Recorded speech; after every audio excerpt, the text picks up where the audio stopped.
Ready to start. Welcome to the regular meeting, the Kirkwood Public Utility District. So you can ask you to do the roll call. Sure. Rickard? Here. Smith? Absent. Epstein? Here. Dornberg? Darlington has arrived. Dornberg here, and O'Grady absent. Okay. Michael, you have some announcements. Yeah, welcome to the Kirkwood Meadows Public Utility District's board meeting. The district would like to welcome Doug Perini from Vail Resorts and Judy Flynn. This meeting is being fed live over the internet, and the public can view this meeting by going to KMPUD.com and following the appropriate link. If the public would like to make a comment or ask questions, just email me at msharp@kmpud.com and the board will respond. Ask that the public identify yourselves when making comments. Thank you very much. Okay.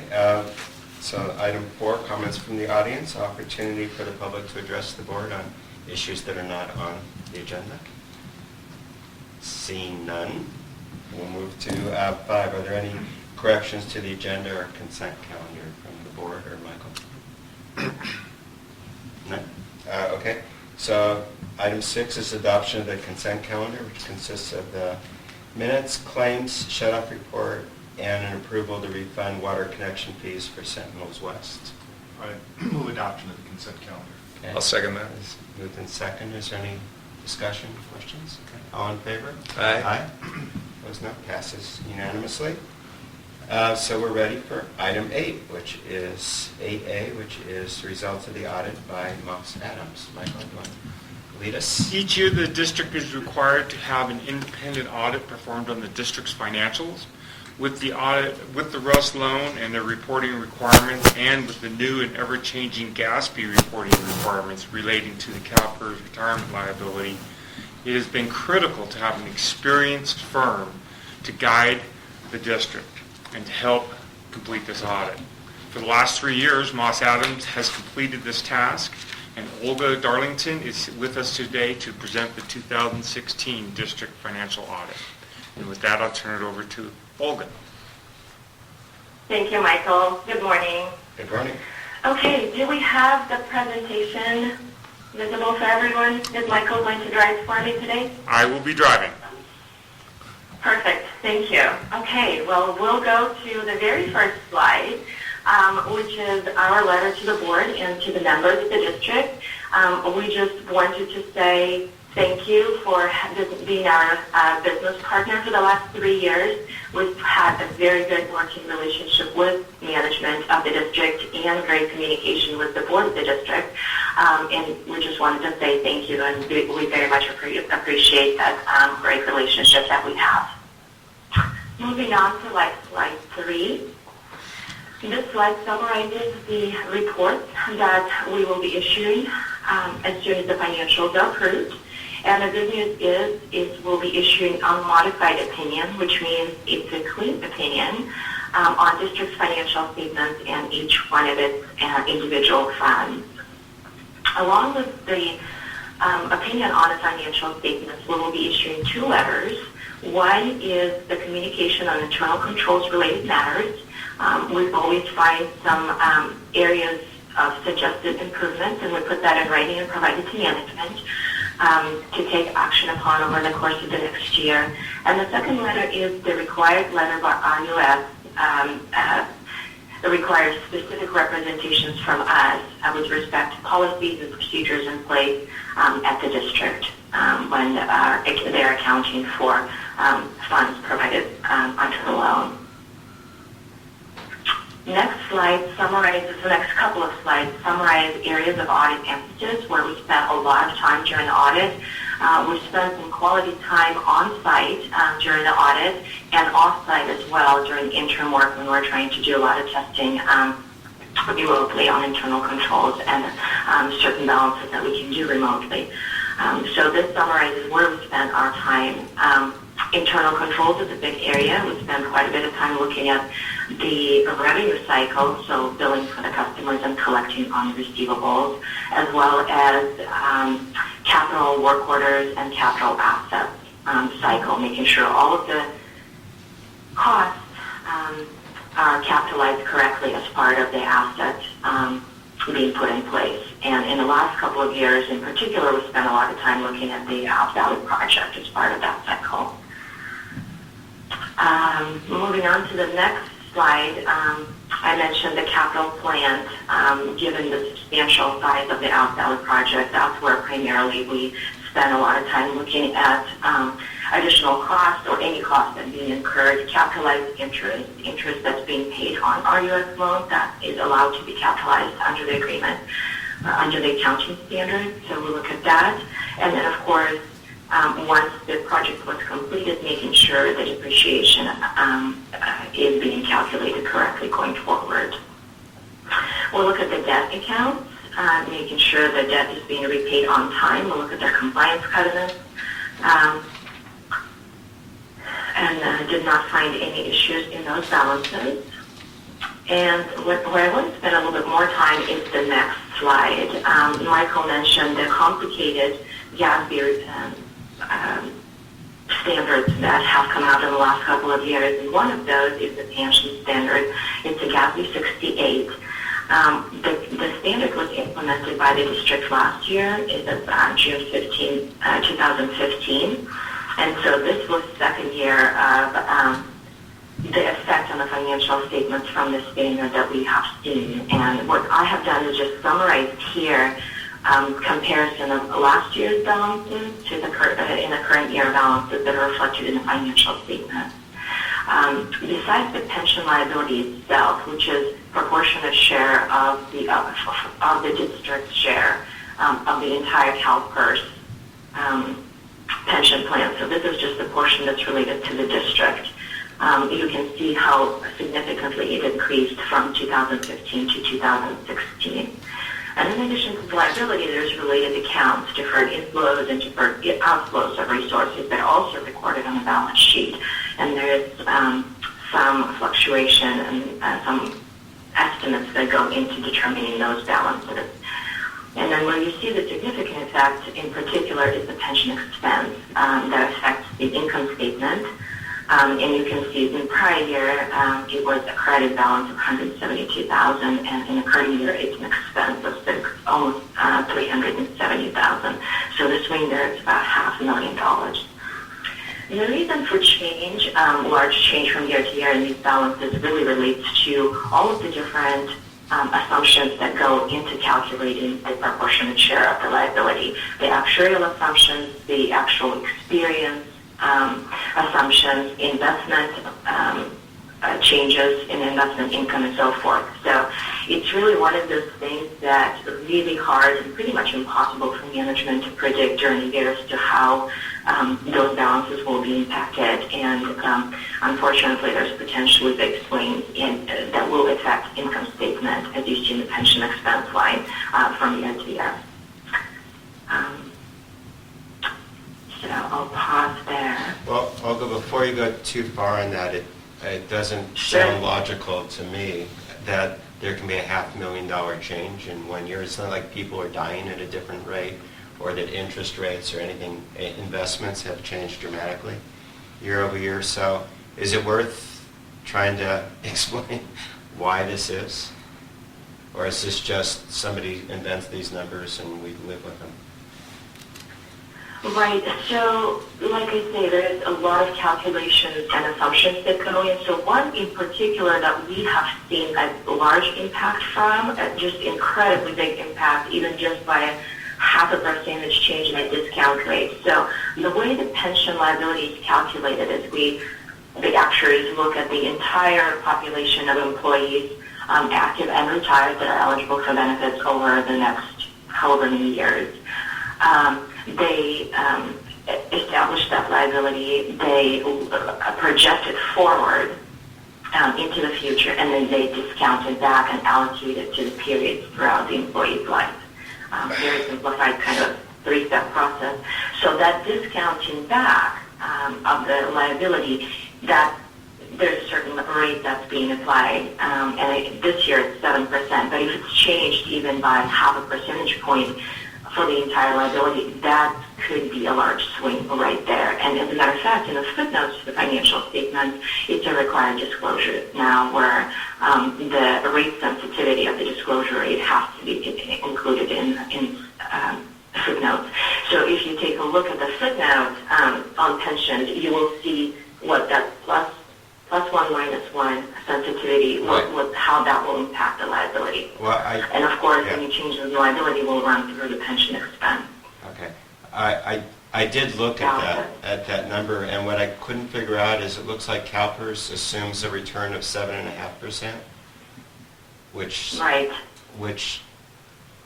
not only doesn't seem realistic, but in their 10-year projections, they claim it'll be 6.9%. So I'm just wondering how much of this is accounting variations and how much of this is legitimate concern that we should be trying to figure out how to address. Well, And I realize that's outside the scope of the audit, but whatever advice you have, I'd appreciate. Right. Well, and as I mentioned, it's hard for management to have any impact on that because it is determined, the liability is determined at the CalPERS level. There's a state actuary that, does all of the calculation, and then of course CalPERS is audited by independent auditors on their own.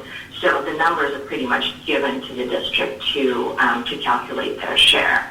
So although, we can disagree with certain assumptions, they have been audited by other accountants. So the options the district has really are to take these numbers and, expect fluctuation from year to year as kind of unexpected item. Or I have had one client that in the past 5 years that decided to exit the plan and establish their own benefit plan for its employees to be able to kind of not be dependent on the state and their projections and assumptions, and really just provide their own benefit plan to its employees. Okay. So we talked about this quite a bit at the Finance Committee, and I still don't, it's still not really clear to me what the practical impact is on the district.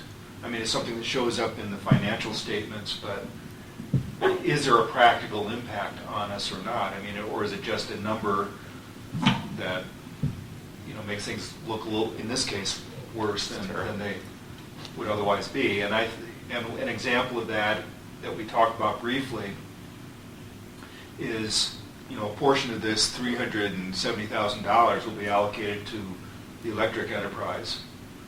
And the question is do we have to cover that times 1.05?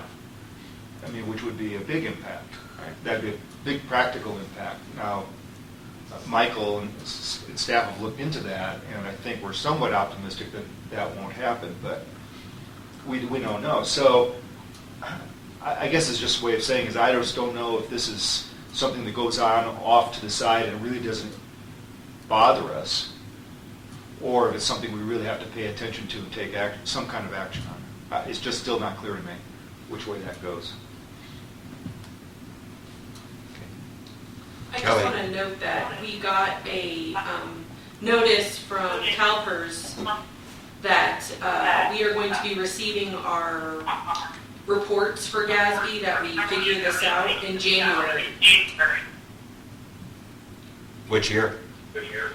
17 for the upcoming year. Feedback. You're getting feedback. So we'll be able to know those numbers sooner than we have in the past. Oh, okay. Anyway. I think another positive note is what CalPERS, looking ahead, what CalPERS has done with PEPRA will enhance their financial situation in the years to go. So I think PEPRA was one of the best actions that CalPERS could do by limiting the amount of liability for future years. And it will have a definite impact on their financials, which will have an impact on ours. Okay. Well, why don't we continue then, Olga? Okay. Fine.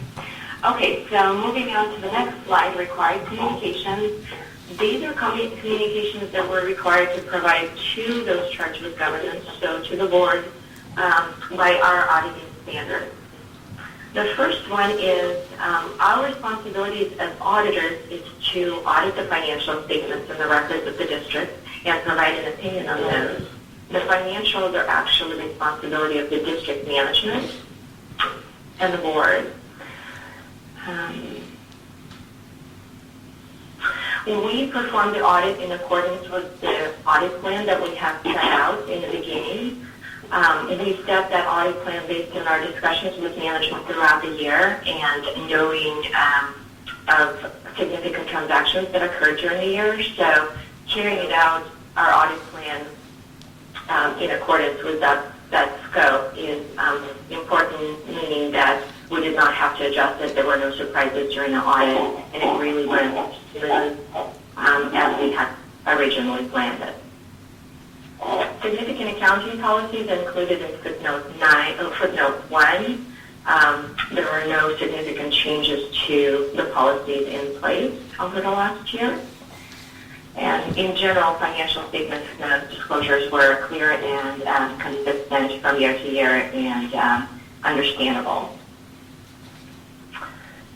We are required to communicate any proposed or past adjustments on the financial statements, and there were no past adjustments that remain unrecorded in the financial statements for the period ending June 30th, 2016.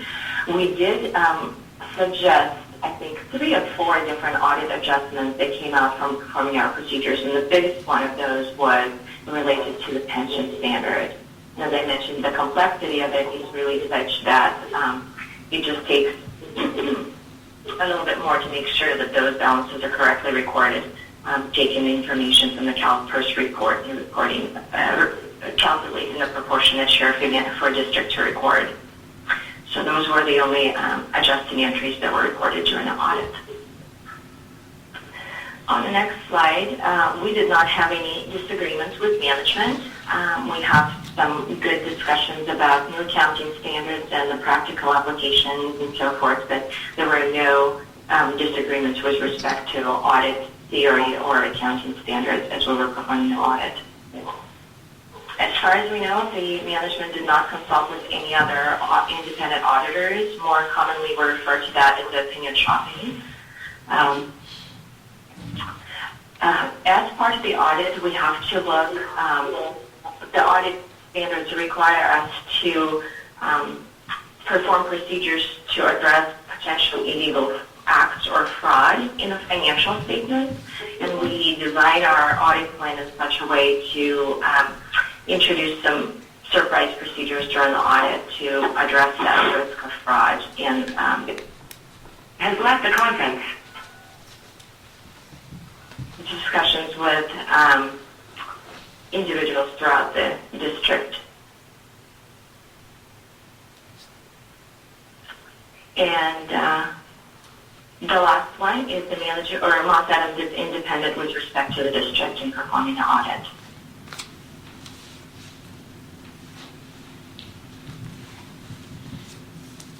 Okay, moving on. Hello? Yeah, we're listening. Ms. Lear. Oh, sorry. It was so quiet that somebody said it left the conference. I wanted to make sure it wasn't me. No, on the I last thought that was slide, creative. Yeah. other communications. And this is another one of those summaries just about our work with management and on the audit in general. We wanted to say thank you to Kelly and the team for being prepared for the audit. Everything was received by us timely and in good shape and good order for us to be able to start the audit timely and finish it timely as well. Everybody was very responsive to our inquiries, and we talked with individuals throughout the district, not just with the finance or accounting team.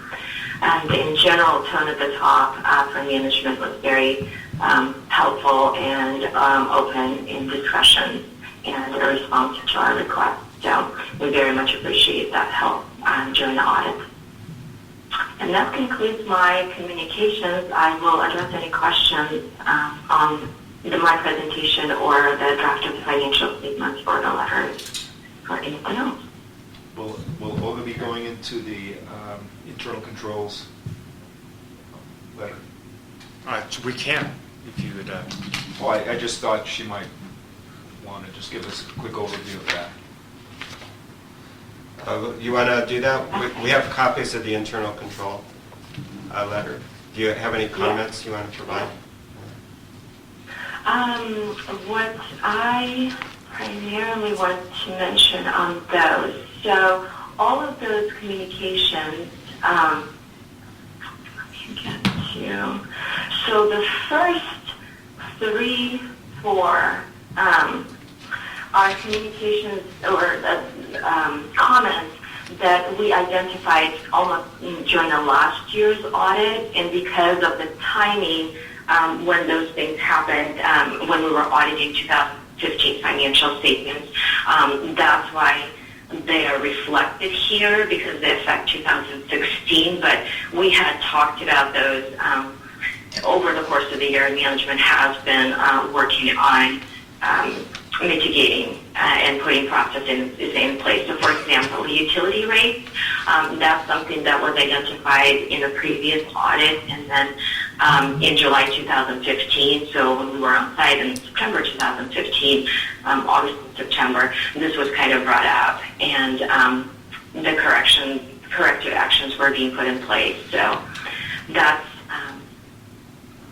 that one. Uncorrected liabilities, this is just one invoice that we identified for a liability from a contractor that didn't get accrued in time. And this is similar comment that we had in a previous year for an invoice with the similar contractor. And it was just the timing of the invoices that were received. It was way subsequent to the year end when we were doing the audit that's how we identified it, but not a normal process, I would say. In the normal process of accruing expenses at the end of the year, that's not something that would come up. So this is kind of one-off. Capitalized interest, this is the one that we discussed for a couple of years now. As long as there is a loan outstanding and the district is paying interest on it, those annual interest costs can be capitalized as part of construction, even though it's not, the large project has been complete, but making sure that those costs can still be captured as part of the construction going forward. So management is working on setting that policy and calculation in place. And then for the rest of them, there are more of a best practices comments for management to consider. We usually, as I say, we spend quite a bit of time looking at internal controls, and all of these related or remaining recommendations really for strengthening the internal controls that are already in place at the district. And for most of these, management did determine, what's the best place, and you see the responses, and that was the best place to implement these over the course of next year. Some of these are repetitive from last year. If you compare the two letters, some of them sound very familiar. And the reason many of them didn't quite get fully implemented is because of some of the turnover in the department in the past year. So they're still kind of getting up to speed with the new staff, making sure that all of these policies are implemented. And segregation of duties is the big one, probably, where we always suggest, especially when there is a turnover in the department, that to take a closer look at those policies and segregation of duties and determine what's the best way to address that. But I don't know if we want to go individually into each one, but that's kind of highlights of what's in the letter. That was good, Olga. Thank you. You're welcome. Okay. Michael, you want to add some comments? Yeah, a question for Olga. At the beginning of your presentation, you mentioned that the final would be issued upon approval. I don't think, does the board actually approve the audit, or does management approve, or does management consult with you and then you just issue the audit? So the financial is the responsibility of management and the board. So for some of my clients, the management do the final approval. Management does the final approval.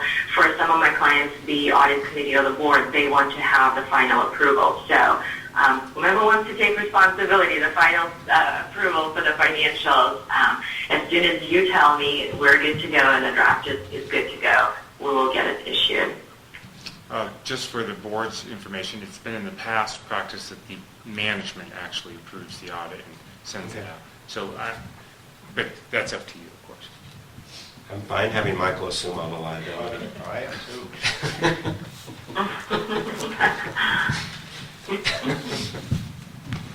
Well, I see no reason to change the practice. Yes, sir. Okay. Good. Are there any questions for Olga from anyone in attendance? Any other questions from the board?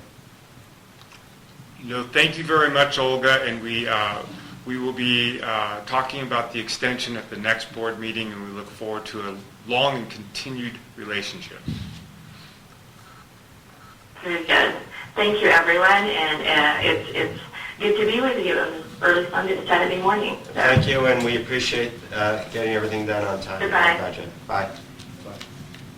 Thank you. Thank you. Bye. Okay.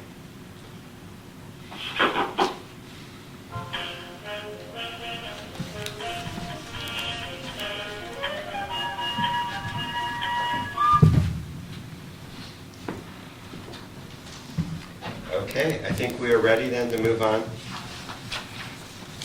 to item 8D, and I assume that pension risk and liabilities are just an ongoing analysis of just to make sure that we are not missing something. Well, here's the thing, is I don't think we have any control over that. I don't think it has much to do with our own staff. I think it has to do with the X number of small government agencies that form the pool that we're in, right? I mean, it's an analysis of this whole thing.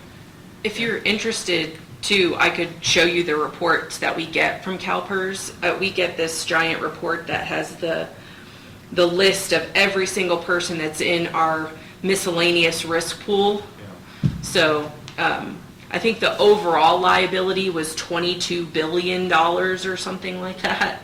And our proportionate share of it was the $700,000 that they reported. And then there's a spreadsheet that Moss Adams provided me so that when I get these reports in January, I can plug numbers and figure out what our numbers are going to be for the upcoming year. And I think that I mean, it'll be up to Michael and Stanish, but I think the Finance Committee will at least explore the possibilities of alternatives, what the costs, effort, impact on employees, et cetera, might be. And I think that's something that we'll be working on. Yeah, we discussed this at personnel, for years actually, and the Finance Committee has asked me to, relook at the subject as possibly forming a separate company and forming a different 401k program, retirement program, and so that in future years we would actually be able to exit. But at this point, to exit is a multi-million-dollar payment to CalPERS just to get out. Right. Okay. The impact on recruiting and hiring people in the field would be pretty negative. Yeah, because if you can't transfer your CalPERS benefit, I mean, it's hard enough to get employees up here. Right. I would think that would be just a bad mistake. Yeah, that's true. I mean, in fact, the benefit travels with you as Right. long as you're. And that's solely a turnover. It's, and a lot of these people are very skilled. So like I said, I mean, to me, I still don't know what the practical impact on us is. And that's what I'd really like to understand more. Is there anything about this that affects our ability to borrow money, affects the covenants that we have on our loans, that will affect the rates we have to charge our customers? I mean, those are the practical effects that I'd like to understand, because if there's no practical effect and it's just a number that somebody makes up annually, then we just take it, record it, and we note it, and that's that. I just don't know which way it goes. And I have received the contact information for the accounting manager per se at Russ to ask her this question: if we are required to report these GASB 68 standards on our Russ Form 7, because they're two separate standards, and we, in the past, when we had those contribution revenues from Timber Creek Townhomes, Russ standards required that we not report those as revenues, whereas the GASB standards did. So in electric, we chose to reverse those revenues. So Right. logically, this isn't very logical, but logically to me that states that, well, why would we have to report a GASB standard on a Russ Form 7? Yeah, well, I mean, we shouldn't have to report just the negative things and ignore the positive things. Right. Yeah. I think, Okay. if I'm correct, we did not report this last year when it was a positive thing. I have to double check on that Okay. to see if it was included in the totals or not, but. Okay, thank you. Let's move on to things that are under our control. Yeah.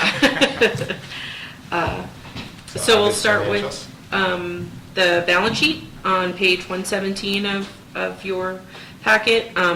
There's not really a whole lot to report on the balance sheet. We're very close to budget on most things. You'll notice that capital reserve is up from budget, and this is basically due to capital projects that were budgeted for July and August that have yet to be completed or paid for. So as we complete more of those capital projects, this will come more into line with budget. Moving down to capital assets and non-current assets. Again, this is the continuing note regarding the depreciation and amortization related to the breakout of the Out Valley project. This is noted on our new budget variances tracking sheet as well. So this is going to be a continuing note. I'm probably not going to note on this going forward. It'll be on the tracking sheet. Really, that's all I had for the balance sheet this month, unless anybody has any questions. Yep. Okay. Fine. Moving on to the combined income statement. Operating revenues for August were slightly down from budget, but still year-to-date we remain up from budget by $26,000. In expenses, you'll notice that there is a savings in contract services, and this was mainly due to Moss Adams invoice not being received until September. So you'll see that come into line in next month's income statements. Total operating expenses for the month of September were down from budget by $20,000, which brings us year-to-date down from budget by $49,000, bringing our total operating year-to-date performing better than budget by $75,000, which I think is a good way to start the year. It gives us a little cushion going forward, I think. One other note, investment income, you'll note that we had another interest, quarterly interest statement from the cushion of credit, and it was $19,418, which brings our total interest earned so far to about $31,000, right around there, which in 6 months, I think that's pretty good. Helps goes straight to payments, so. Right. 37? Oh, sorry. Michael does math in his head better than me. Are there any other questions on the combined income statement? Okay. I'll just move quickly through some of the specific funds. The general fund, again, that note regarding contract services for Moss Adams. That's why we're seeing that savings there year to date. In the fire department, you'll note that we are up from budget by $11,000, and this is mainly due to the good performance we had at the barbecue. It does show, I just also want to make a note that there is $12,000 in donations that are not recorded in these books. They are recorded in our 501c3 account. So because we have set up that 501c3, and when people make a donation, they want to be able to deduct that on their taxes. So we had to set up a separate account. It's a separate company. So when people make donations, it flows through to that account. But when we make the purchase for our the wildland protective gear, we move that money back into our operating account, and it goes towards the payment. So just for recording purposes, and so that people can deduct those donations from their taxes, we have to put it initially into the 501c3 account.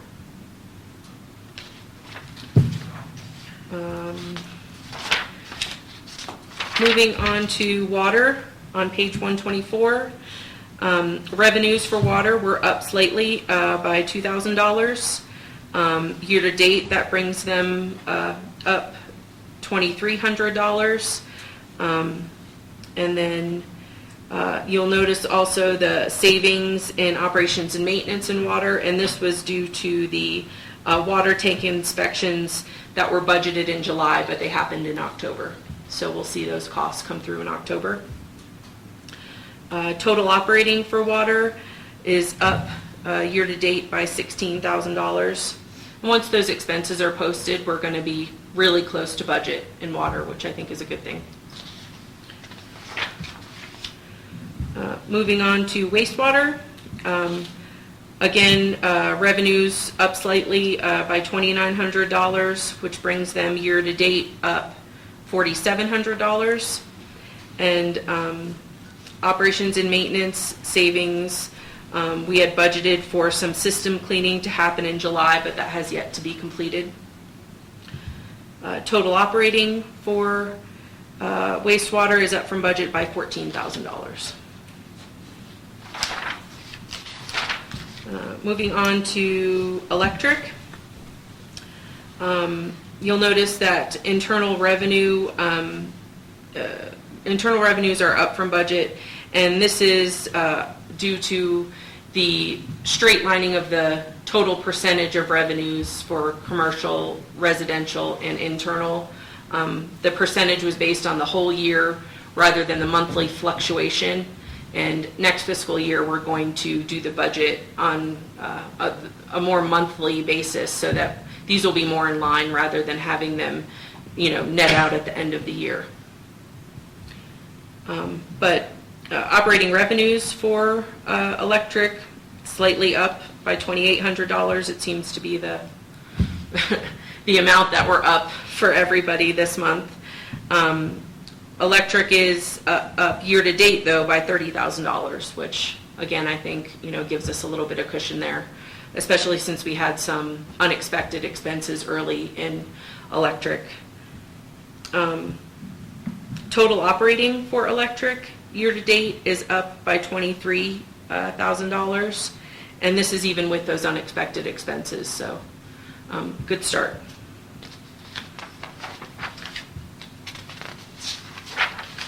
Moving on to propane.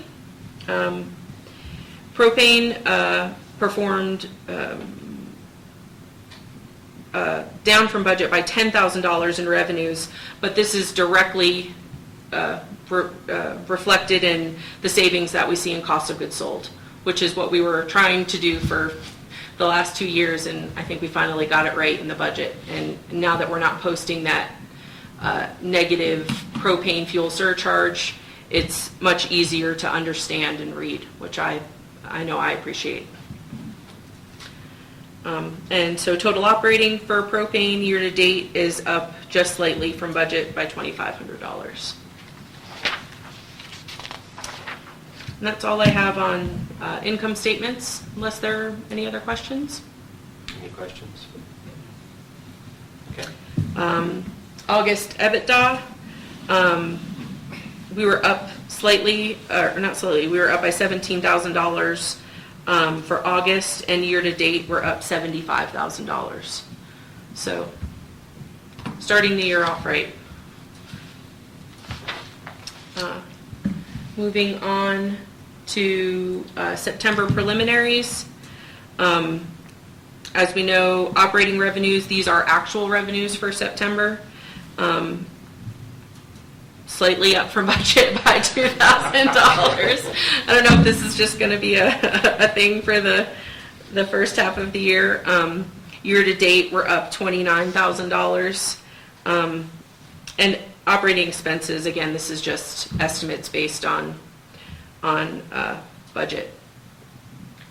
So far, I think, through September, as far as revenues, I think we're right on track. And with a little bit of help there we had in electric, we're starting off right.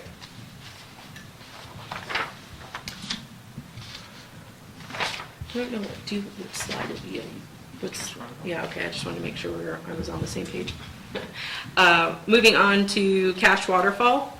For September, we didn't get to see August at the last board meeting, so I would like to report on August numbers. We were just up from budget by $39,000, which was down from the month before where we saw $102,000. We had to make that large payment to PG&E, which ate into that overage we saw, but we recouped it back in September, and that was, I think, mainly due to that large lump we got from AT&T for their that they requested be billed all in a lump sum, so that helped recoup that big payment we had to make from to PG&E. We also did transfer $300,000 into the cushion of credit, still leaving us at $1.1 million in operating cash, which is right where we want to be.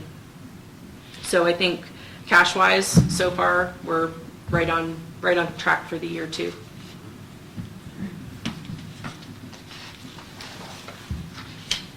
And do we want to look at the? I think that's a good one. Yeah. This is just September metered versus budget kilowatt hours and propane cubic feet sold. So you can see the variance for September. We were up by 8,600 kilowatt hours, and cubic feet we sold 79,000 more cubic feet of propane. Compared to last year, we are down from last year, but we also had those metering issues last year too, where we were overcharging. So I think this is a truer picture now that we've gotten a lot of those metering issues worked out, and just slightly better than last year in propane.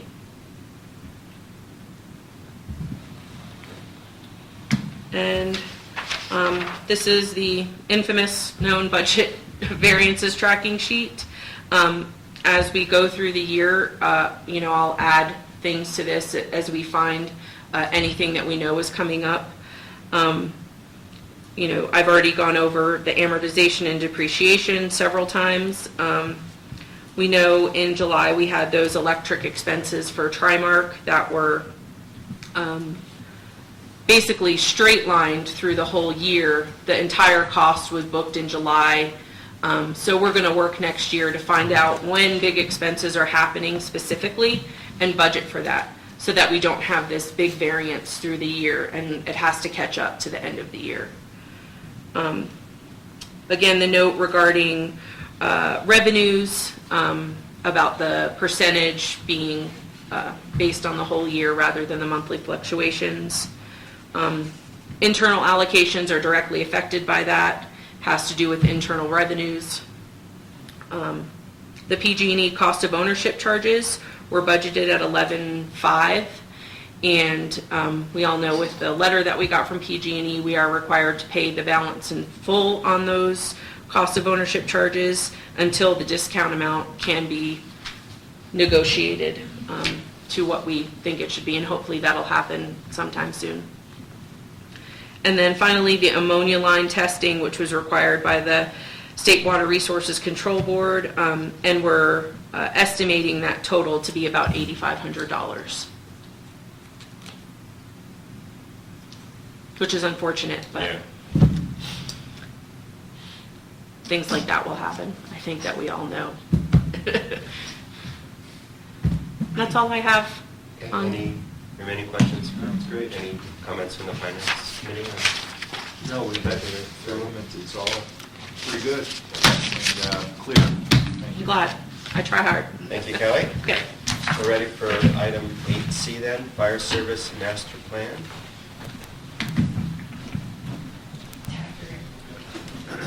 Welcome, Rick. Good morning. Morning. Yeah, I won't be calling in, I'll be present for this one. So I'm going to give you a summary of the report I gave to planning for the Fire Service Master Plan.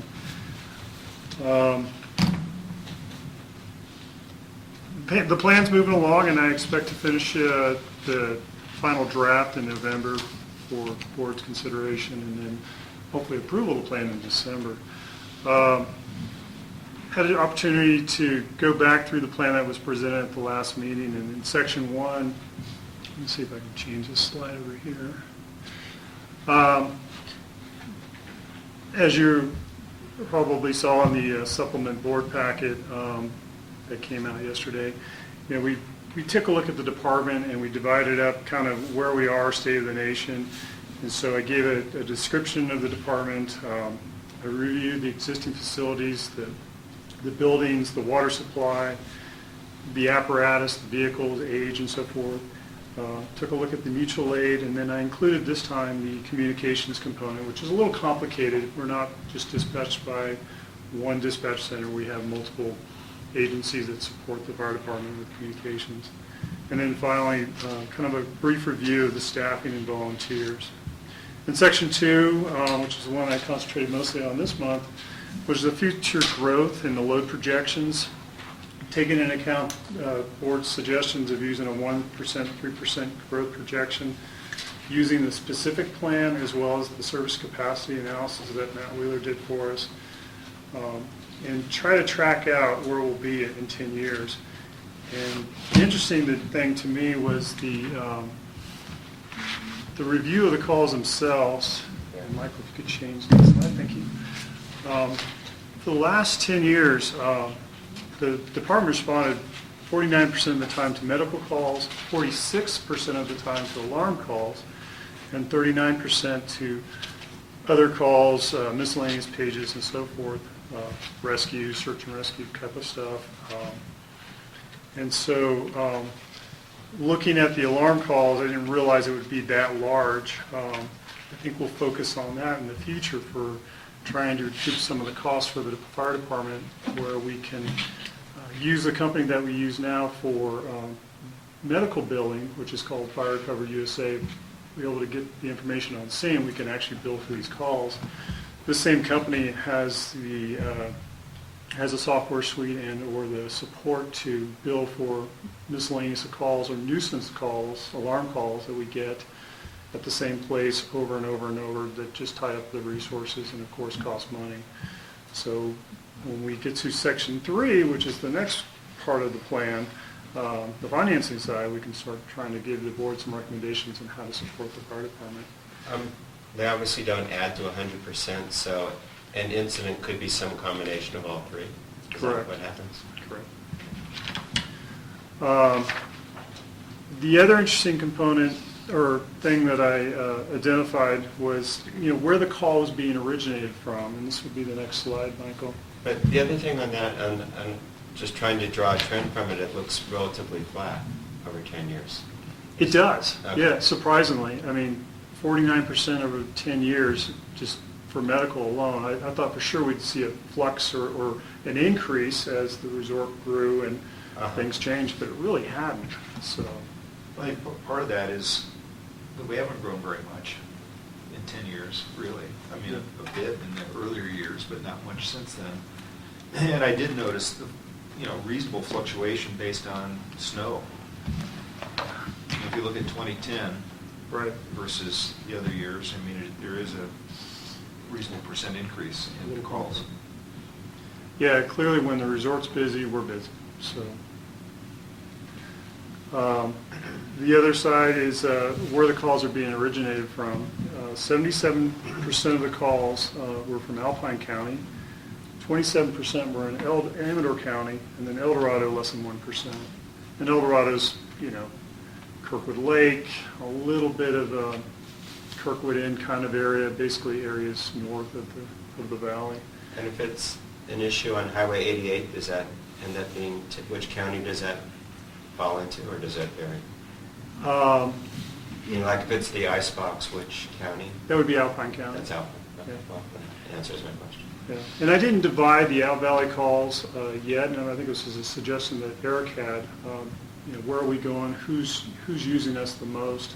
But I did define in versus out, and so 70% of our calls are actually originated within the Kirkwood Valley itself, stop sign in, including the Kirkwood in, and then 30% are out. And then of the 30%, I haven't really divided out, you know, those type of calls, medical versus accident and so forth. But again, I thought it was an interesting survey. It was a little bit of a challenge. Some of the record keeping that we had in the early years was not the best, but I try to summarize and make sense of it. But I think it's a good basis for moving forward to say, okay, this is what we have, this is what we should expect.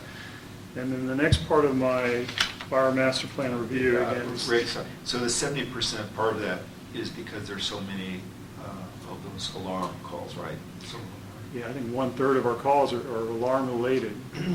right. So, Yeah, it was staff belief before this analysis was done that the trend was actually the other way around. It was flipped, and actually based some of our funding recommendation based on that belief. But this clearly shows that more initial calls are being done in Valley, and that could be because of the alarms. Probably once you take the alarms out of it, it's probably more like 50-50. Right. And most alarms result in there's no problem, actually. It's a false. you know, again, I don't have a spreadsheet to reflect it, but Okay.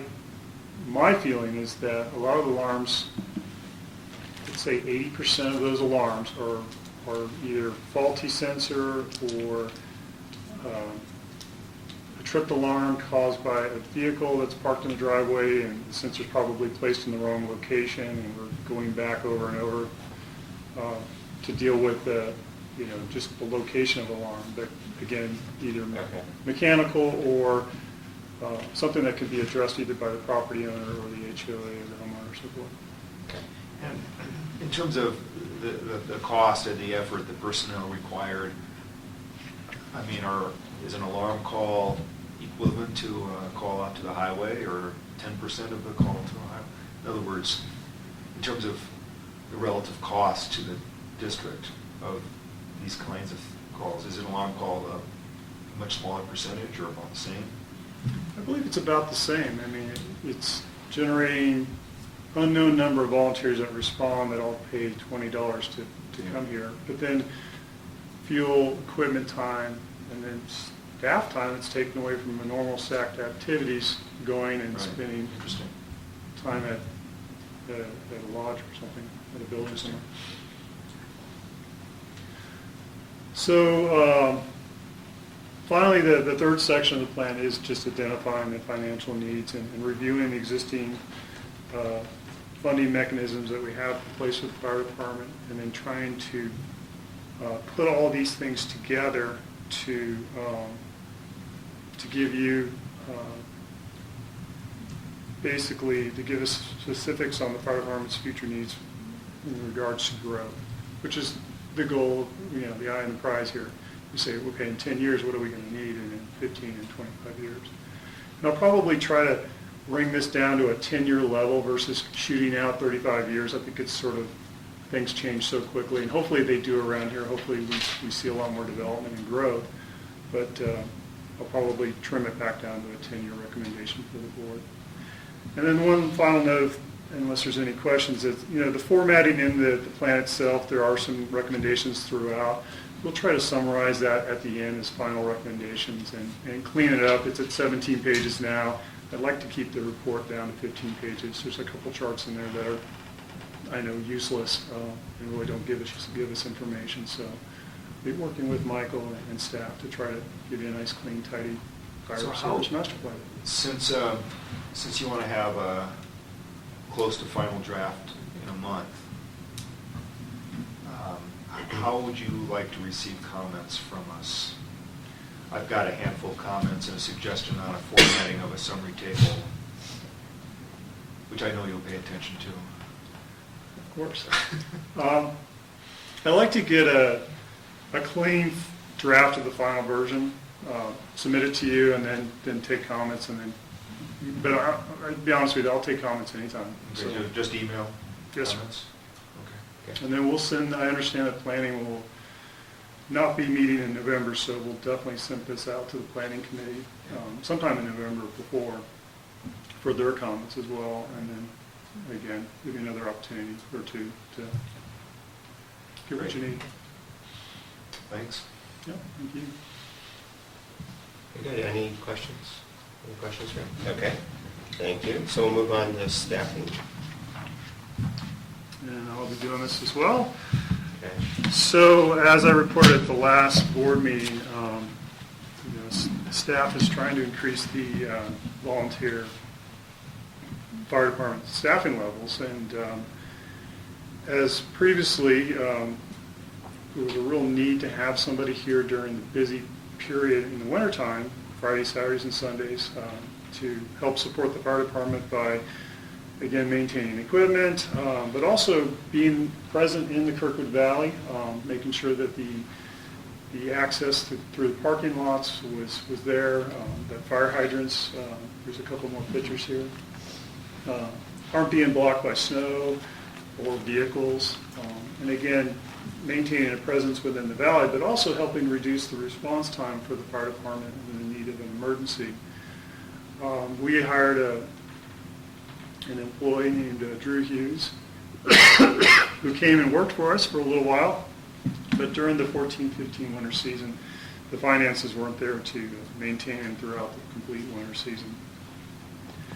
Moving forward, as I mentioned before at the last meeting, we'd like to, in staff's recommendation, to hire another seasonal firefighter, again, working during these peak times, 7 a.m. to 7 p.m. and holidays.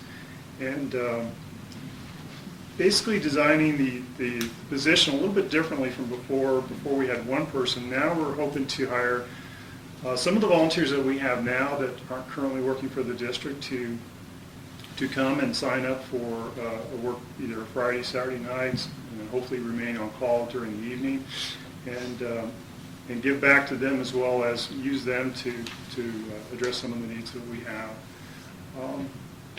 I was able to work with Kim in HR and determine kind of what the rate of pay would be, as well as the other associated costs with bringing in a seasonal employee. And I believe that we could have somebody from December through March 31st and keep the payroll costs around $16,700 or less, or even less if it doesn't snow. But again, I think it would be an asset for the community as well as the fire department to have somebody come and help during the winter. And to help fund this position, we would like to use some of the funds that were generated from our fundraising activities this summer with the barbecue death rate and of course the 10K to help support this position. And yeah, I think this was discussed at operations as well. So, Yeah, and the committee recommends approving this proposal. I think it's a great use of the funds, and I think people would appreciate it. Okay, any comments from the audience? Okay. So I would move that we approve this proposal at an estimated cost of $16,700. Second. Okay, any other discussion? All in favor? Aye. Okay, passes unanimously. Thank you. Thank you very much. And I think we're ready to move on to AD, Public Safety Officer Update.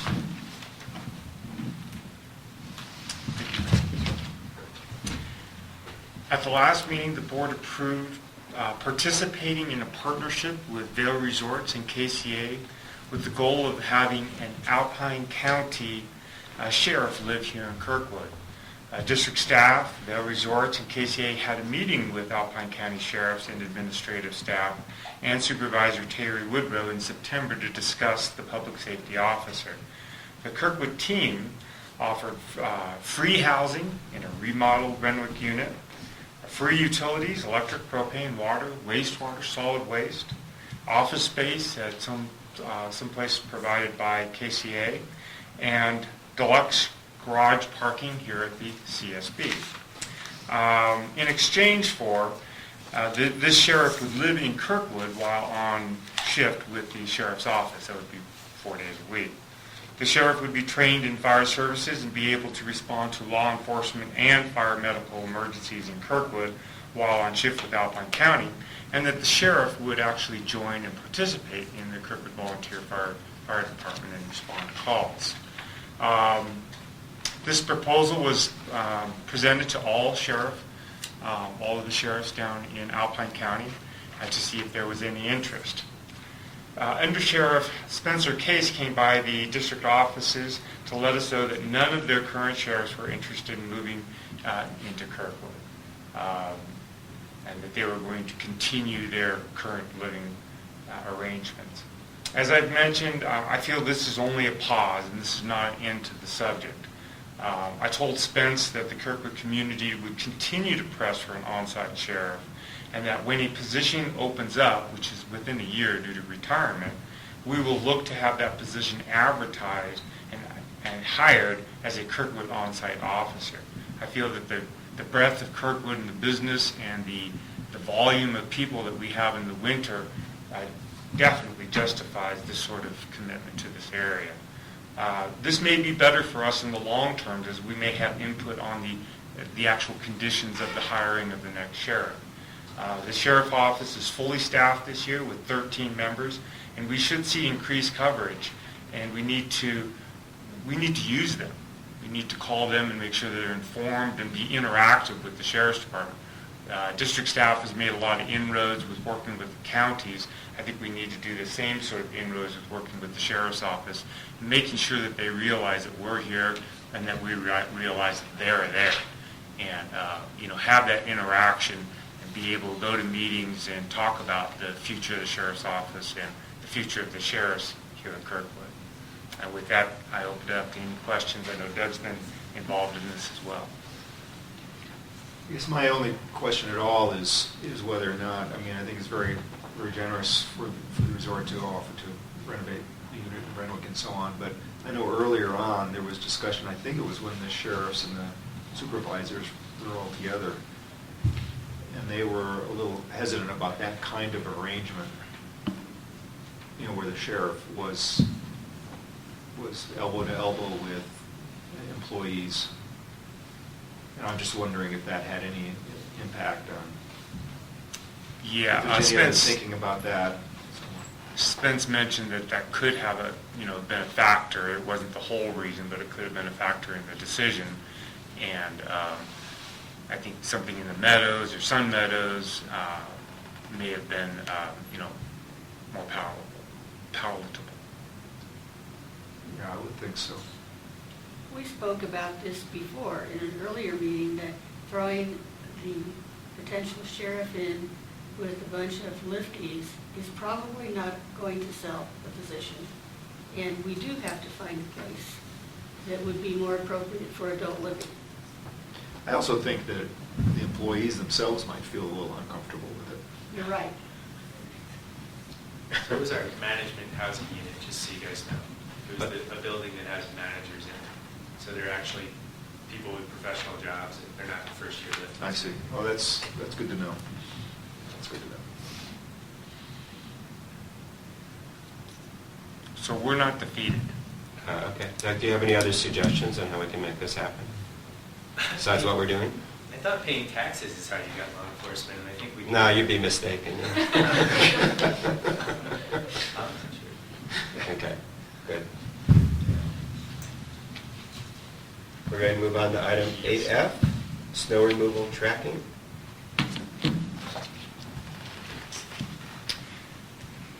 The district has tested and ordered GPS units for all district snow removal equipment, 9 units. This equipment tracks all unit locations of units in all locations on GPS Earth and sends back their coordinates every minute and upon every turn. We've tested the units and they work extremely well in Kirkwood, even with the environment that we live in. The targets will be established showing all contracts, association, and private drives. And then the software gives a report on how long each equipment was in each target. The GPS units can be wired to both the engine and the PTO to be able to determine how long in the contract area they were in and how long the blower was actually on.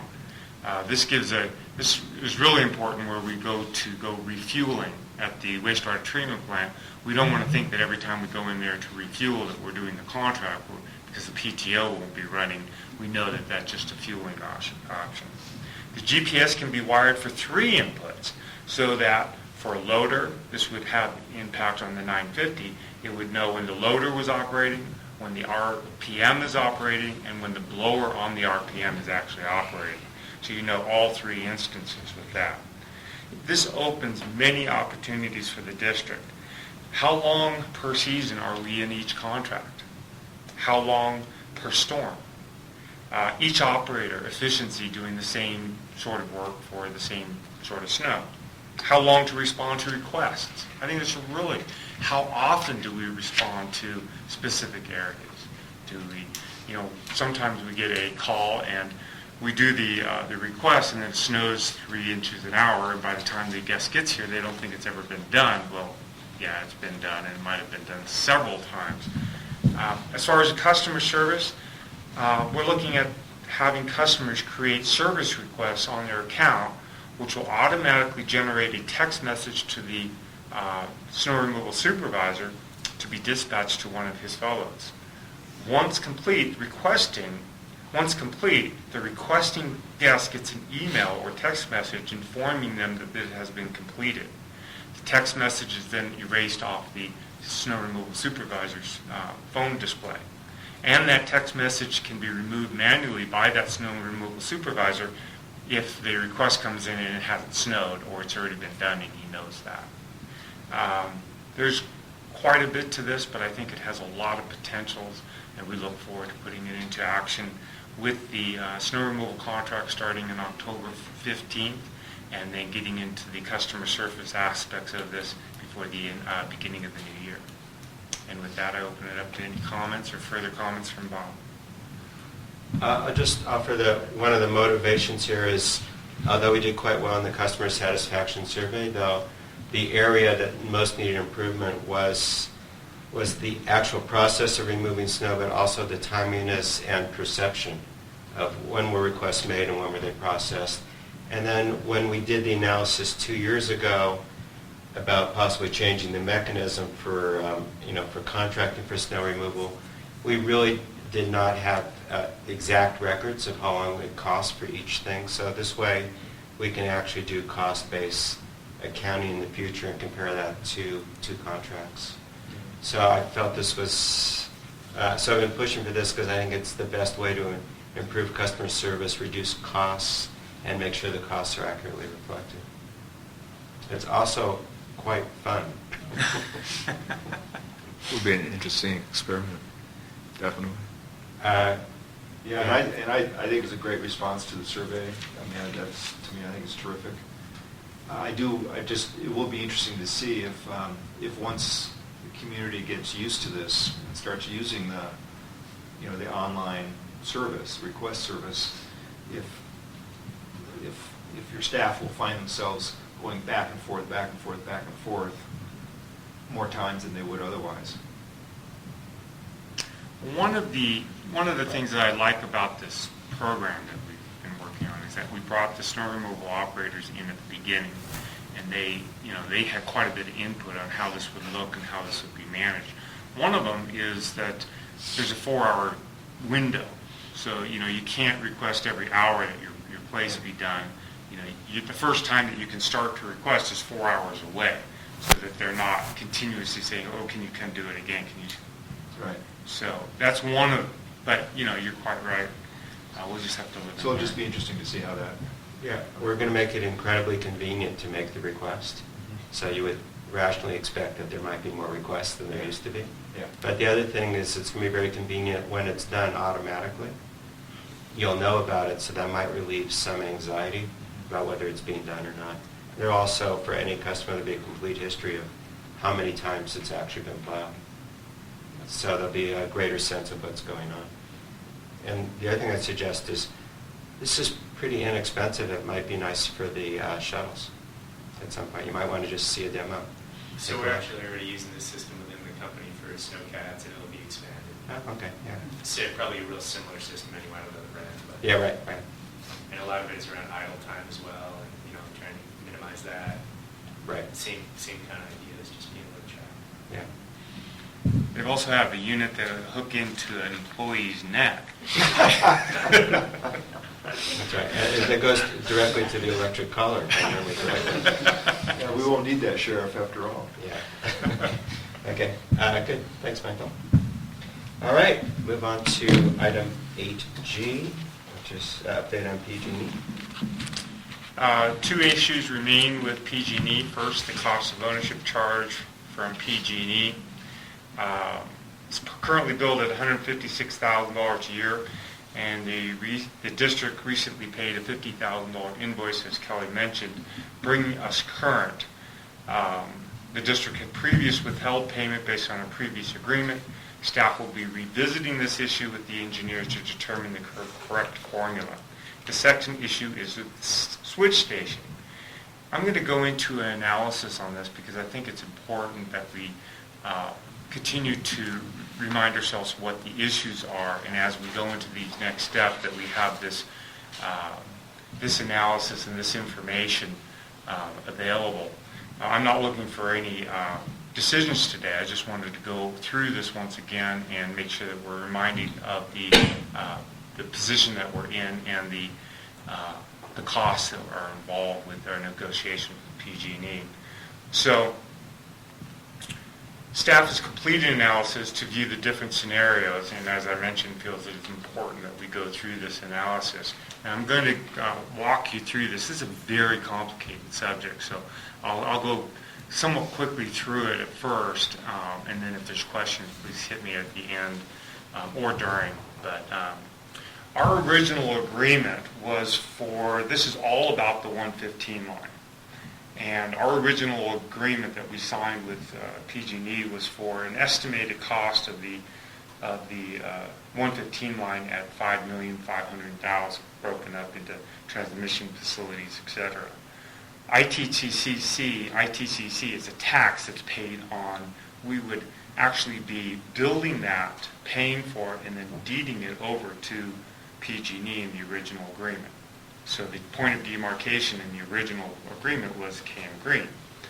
And we estimated the cost at $5,500,000. We would deed that over to PG&E and then pay their taxes that they would owe, estimated at $1.2 million, and their cost of ownership, which is the maintenance cost on maintaining that 115 line forever. And that's based on 4.56% of the cost of $5.5 million. So that cost of ownership impact on the rates is about 3.9 cents per kilowatt hour. Total annual cost is not only the cost of ownership, but the ITCC debt service. And we did that so that you could see a overall cost of impact on the different scenarios that I'll be going through. So total impact on rates was about 4.8 cents. So that was our original agreement. But what happened is the cost of the 115 line was much higher than we thought. The facilities part of that went from about $2.5 to $5 million. So we negotiated with PG&E to, instead of deeding over the 115 line, that we would continue to own it. And that the point of demarcation would now become Salt Springs as the demarcation ownership change. And that the cost of ownership, this $250,000 that you see here, would go away because we would maintain it, and we would not be deeding it back over to them. So that's how. And the ITCC would go away. And the ITCC would go away. So our current status right now is that PG&E installed a pole down at Salt Springs. It cost $711,000. They did a substantial amount of work on their substations, $2.8 million, with a subtotal of about $3.5 million. We do have to pay taxes on that improvements to their system. amounting to $789,000. The cost of ownership is their maintenance of that work that they approved, $163,000. That cost of ownership impact is about 2.5 cents at current time. The 115 maintenance, this is the maintenance, now we're picking up the maintenance instead of them. It was $250,000 we estimated for them. We're doing it for about $72,000. Total annual, when you take those two numbers together, is about $272,000 for a total current cost of 4.27 cents. So that's our current cost. However, after we had basically negotiated this, PG&E came back and said, wait a second, there's a problem. This configuration does not adhere to our transmission interconnection handbook, which states that the point of demarcation has to be within 1 or 2 links. The change of ownership has to be within 2 or 3 links of that point of demarcation. So they're taking a risk on us maintaining the 115 line since the point of demarcation currently is at KM Green. So we came up with this current status plus building a switch station at Salt Springs to recreate a point of demarcation down there so their point of ownership would end at Salt Springs and their maintenance responsibilities and any liability that they would have ends at Salt Springs as well. Right now they're dependent on us to maintain that 115 line. So now we look at several scenarios. We can build a switch station, we can default on the agreement. We went to PG&E and had a proposal that we would deed back the 115 line to PG&E at a reduced cost because we felt that there should be a maintenance cost rather than a construction cost. What sort of maintenance do you have to do to an underground foundation? So basically we brought them back a proposal that would say, we'll deed you back at this value without the foundations. And then your point of demarcation, again, as it's all at KM Green, we would pay the maintenance, but based on a lower value of the 115, which would lower our maintenance on that 115 line. They came back and said, we can't really do that. Well, we need, why don't we do an appraisal? We'll get an independent appraisal, come out, and they'll do an appraisal of the value of the 115 line. Then if it's acceptable, we would deed that over to PG&E, and then we would pay the cost of ITCC and cost of ownership on that reduced appraisal amount. We went out with Exponential and RCI, and they are currently working on an appraisal for us at this point. We're reviewing their work, and we're kind of doing the back and forth. That's kind of one of the next steps. The other is that we're working with PG&E on this outside appraisal firm, and Bob and I interviewed several firms in San Francisco. We'll select one and actually go through the appraisal process with PG&E to see what that number is, and if that's acceptable, we'd be able to deed that 115 line back over to them. Am I clear at this point? Yeah, it was really clear, Michael. Thanks. It's really a confusing subject, but so let's go through the scenarios. And once again, we don't have all the parts of the puzzle yet, but let's just go through the scenarios to say what if, and you can see what the impact on the rates would be, and et cetera. So if we default, and default's a hard word, if we go back to the original agreement, maybe that's a better way of saying it. We have to pay. And we should say that there's a time bomb automatically built in that on a certain date that automatically happens. It's 2018, is it? Well, there's some extension because during this negotiating period, they've agreed to extend the time. So the original was 5 years from the date of going live, and I would say now it's 6 years maybe. You know, all this time that we've been negotiating isn't So part it's of that. 2019 then? Yes. Yeah. So if we just discuss this until 2019, this will be what happens.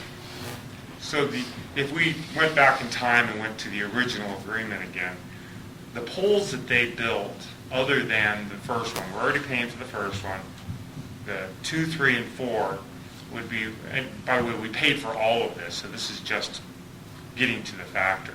So poles 2 and 3 and 4 cost $1.3 million. The balance of the 115 line costs $5.4 million with a subtotal of $6.7 million. If we went to the original agreement, we would have to pay ITCC on those, on the balance of the 115 line at $1.4 million. The cost of ownership on that is $309,000.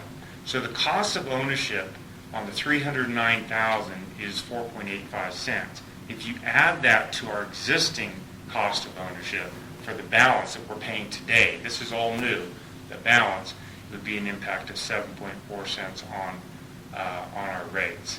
Total annual, as I mentioned before, is a combination of the debt service on the ITCC plus the cost of ownership on the new, which is $384,000.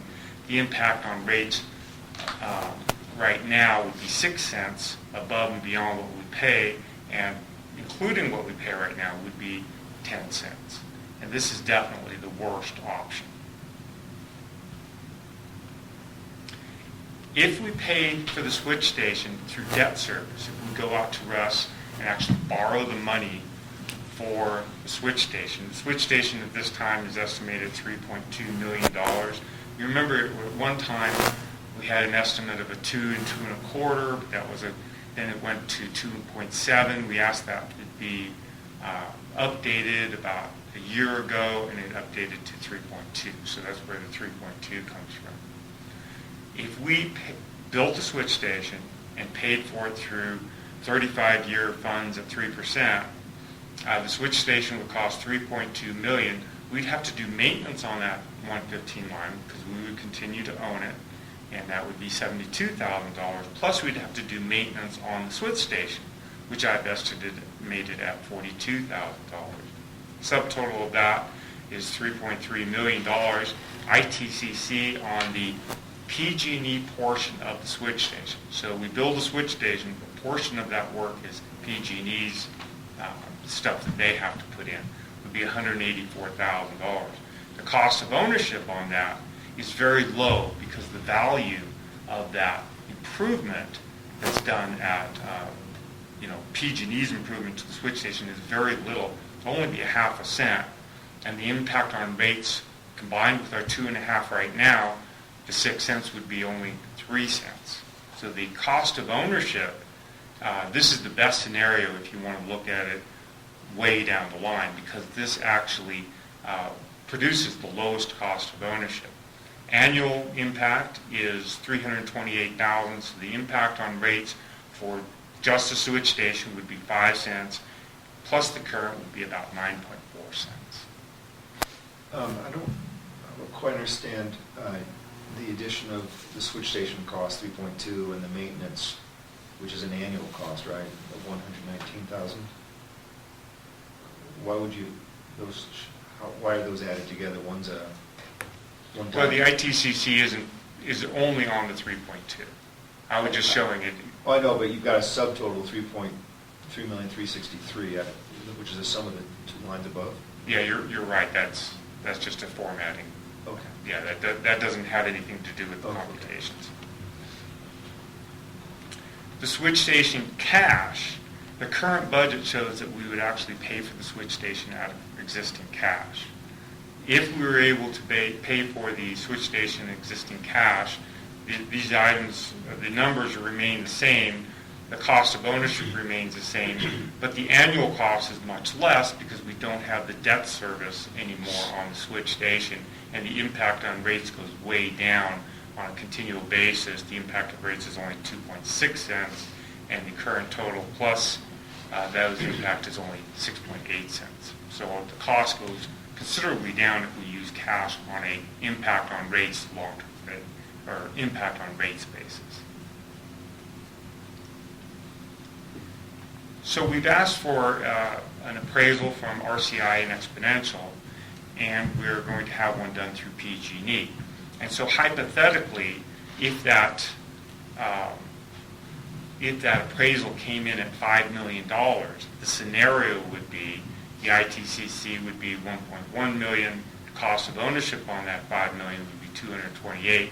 The additional Cost of ownership would be 3.5 cents, along with the existing would be 6.3. Annual cost would be 282,000 for a total impact on rates of 8.6 cents, 8.7 cents, rounding out. So this kind of summarizes everything I've said as far as if you just look at the cost of ownership, if you get the ITCC and the debt service and all that, if you just look at the cost of ownership cost, our current status is 2.5 cents. The switch station alternative is 3.1. Our original agreement was 3.9, and the appraisal example is at 5.9, and the default is 7.4. This is all on that cost of ownership. The debt service on the ITCC, the debt service on the switch station all ends at a certain amount of time. It ends up to 35 years. In the 36th year, these would be the costs. Once again, I'm not looking for direction, but I did want to make sure that this was as clear as possible, and you can see what the PG&E ad hoc committee has been dealing with, and thank Standish and Bob for it. So I just would like to add two things, if I could. Probably sound like a broken record because I bring this up every time. The thing that's difficult to accept is that we had an agreement that you negotiated, that you and I think Bob and Standish negotiated, which would allow us to maintain ownership of the 115K, which is what's in place today. And in return, we would go ahead and cover PG&E's what I'll call improper overages in their costs, which was 1.3 or 1.6 million dollars. So we paid that, and then they switched. Then they said, "Oh no, we can't do that." So I mean, that is, it's immoral, basically. The other thing is that the transmission handbook does not say that you must comply with that distance. It says generally and usually, and we had that language right from the handbook. So it's PG&E's decision to interpret it in a particular way. And we offered a number of ways of assuring that the 115K line would be managed properly and wouldn't put them at any more risk than they are today. And they just said no. So, I mean, I think that those are two important points. And then a third point, and this is the list of grievances, Pete, part of it, is that one of the reasons that the cost of that overhead line was so high was because PG&E dragged their feet for so long that we could not get out to bid until August, until the end of the construction season. So we did not get competitive bids at all. And I don't know what that added, $1 million, $2 million, but those several things I think are just important points that we should keep in mind.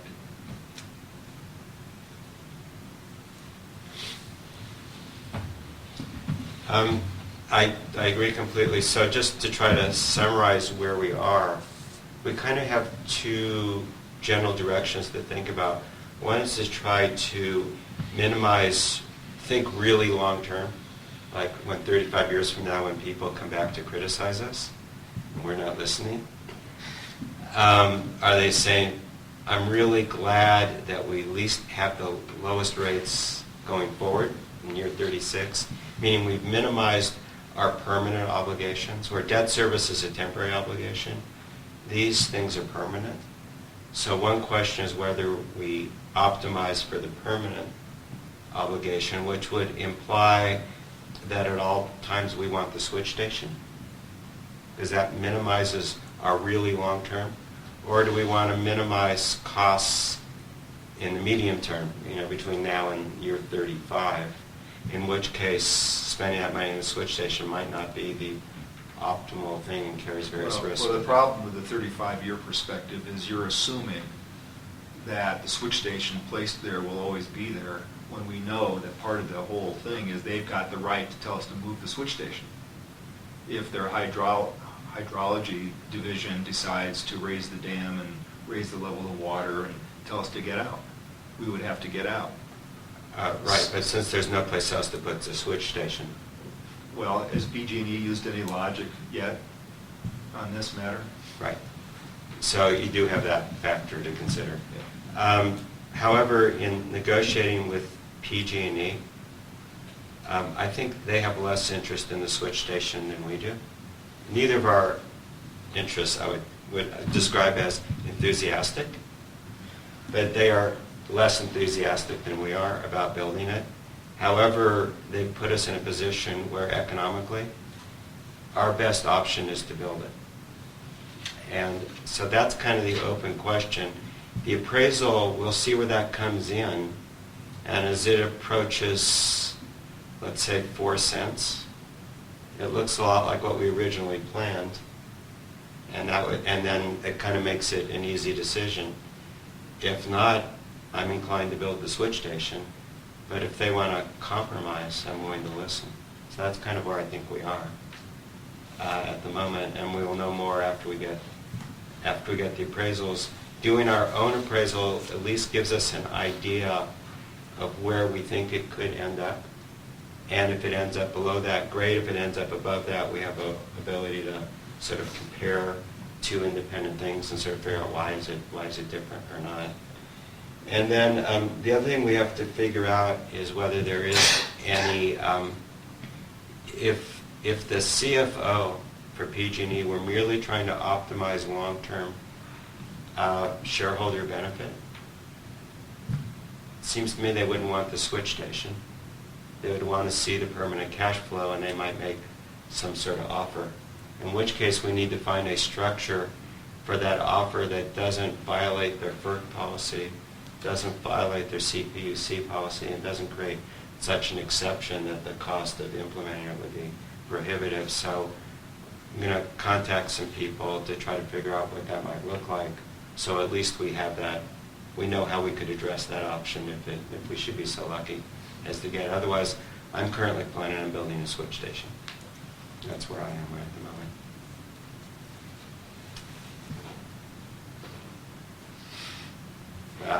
I will be delighted to be proven wrong. So that's our status.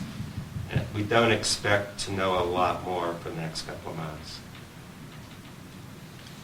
until the analysis is done.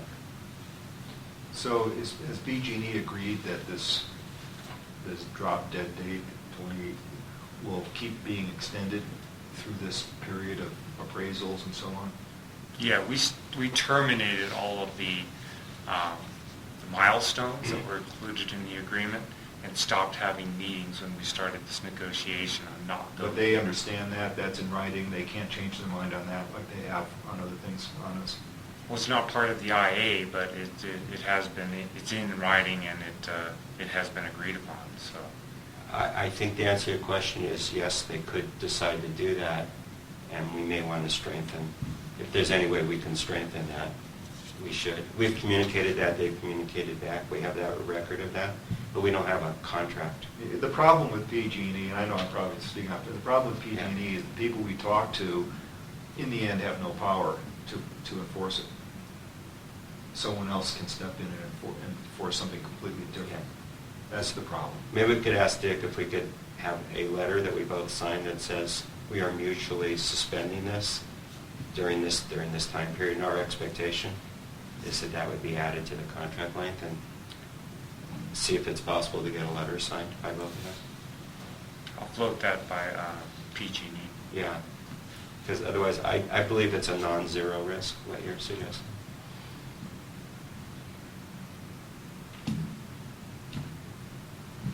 And that's all I had with that. I just wanted to keep on bringing it up and keeping the board informed and getting input. Okay, I think we're ready to move on then to item 8H, update on grindings. Vail Resorts has moved into the restoration phase of this cleanup project. BMPs are being installed at the cleanup site, including the district's lot on the other side of the Lava Rock Lodge. Ditches lined with filter fabric are being installed on the downhill side with gravel and logs set on top. So this is kind of what the lot looked like back in the spring. And then Vail came through and started removing the snow and the grindings from the lot as is shown. And it currently looks really nice. They came back in and started work on this BMP, which is a ditch to collect the sediment that could be in the snow that they're going to store on the lot itself. And this ditch is, if you go over there, it's about 2 feet deep. It has filter paper in it. Then it'll have gravel and the logs placed on top of that. And it lines the entire area. And when it's finished, it'll look like that, which is exactly what's right outside your window here at Site 4C, logs being placed along the backside and side of it. They've also, along with this, at the district's request, they've improved the drainage along that site, did a really nice job on that. It was a mound, and what the problem is that that during high flow periods, if that lot flows downhill, it actually will flow into Lava Rock Lodge, and that's why this drainage swale was created. It had been filled in with grindings from previous snow removal efforts, and they have done a nice job to recreate that drainage, and thanks Vail for getting that done. Appreciate it. Also in your packet is, or starting on page 149 in your packet, you'll see correspondence from KMA to Vail regarding grindings placed on the shoulder of Kirkwood Meadows Drive. Also in your packet is an outline of the winter snow storage and snow removal plan, which is being worked on. Staff has met with Vail on this. Vail Resorts faces a tough challenge this year with no snow being allowed to be blown onto waterways. This includes the south side of the Chair 7, the 2 Chair 7 lots. It includes the south side of the VIP lot. VIP lot snow would go towards Expedition Lodge. These 2 top lots would go to the far side of the middle lot and be stored at that point. This lot here would be stored on district property on the south side of the Lava Rock Lodge. So they're making plans on where to store their snow where they won't impact streams. I don't know if you want to make any comments or if I've covered it. So tough challenge, and district staff is working with Vail Resorts to work together because we do a considerable amount of snow removal in the areas as well. And I open that up for questions. Any questions from the board? No, just a thank you. Okay. Comments from the audience? Yes, thank you. Okay, Judy, please. What is your plan for the snow storage statement, I guess, or map or something, where you're going to store along Kirkwood Meadows Drive? We're looking at all of our snow storage areas now, and working with the agencies, and taking a lot of guidance from them on where we can and can't put it, or where we have existing easements or historical snow storage. We're just looking through them all right now. And I can't answer that right now, but it's an ongoing, not a problem, but it's definitely taking a lot of people's time trying to figure this out. It's like a big puzzle. When do you think we might hear from you? I don't know if you're going to specifically hear from us on where we're going to be putting it there. We're looking at where we can now, and I can't answer that right now. But we're doing our best to figure all that out, all the places we can put it. So if you have any ideas, please let us know, because we're looking at every little corner where we can put it. So We appreciate. Otherwise, no one's going to get in here. We appreciate your efforts, and we just want to be sure that the impact on our homeowners who live on Kirkwood Meadows Drive is minimized, so that we're not coming back to you and saying, well, the blower just broke a window in this residence. Well, we're not planning on breaking any windows. I know you're not, but I can tell it's you that. happened, moving the snow around. Yeah. But we look forward to receiving some sort of plan. Thank you. And that's all I have. Okay, good. We'll move on to, we usually do algae after grinding, so. Yes, we do. Okay, let's do it one more time and then never Never put it aside for a while. Due to And, concerns with an algae plume found on the south side of the Redquist parking lot, the California Water Board required the district to test the underground ammonia line which runs between the tank and the powerhouse. The initial test test passed, but the Water Board required a second test because the first test was conducted with ammonia in the line and was not complete under the direction of a licensed engineer familiar with this kind of testing. The second test was completed on September 23rd. All ammonia was removed out of the line, which was a task, and staff capped both ends of the junctures close to where it goes underground, which was also a task. A licensed engineer from Bennett Engineering who is familiar with line pressure testing was on site and completed the inspection throughout the 6-hour test. The line passed the test, and the engineer has issued a report which will be forwarded to the California Water Board. Hopefully, this $8,000 exercise is over. And with that, I open it up for any questions. Any questions from the board? Comments? Okay. I think we're ready to move on then to item J, personnel training and development. We are continuing on with MHN, which is a subsidiary of the Aqua JPIA with regards to personnel training. First, we had the interview process. Then we had a general communications training, and now we're going into specific management training. On October 14th, Dr. Marilyn Irving will return. First session will be with our managers to discuss how we are doing with our communications and going over the material that you'll see on pages 218 and 219 in your pocket. Then she will have individual training with managers to address their specific needs. Staff members to receive training include Rick Ansel, Brandy Benson, David Waddle, Sean Trevette, and if time, Kelly McBride. So two specific areas that have really come out of that, in that we want to make sure that this message got down to our employees, and that we are actively trying to improve our communications. And so to do this, we have instituted a weekly staff and safety meeting, tailgate meetings, when sometimes they're called, by department to discuss the specific project for the week and get their buy-in on the projects that they're needing to complete, along with a safety topic. And that safety topic is rotated throughout the different people so that one person doesn't always give the safety topic, it rotates through. Examples of the meetings are in your packet. At this weekly meeting, at the weekly managers meeting, we discuss the results from these meetings and discuss ways to improve. Secondly, the interviews and this process has shown a deficiency in our job descriptions.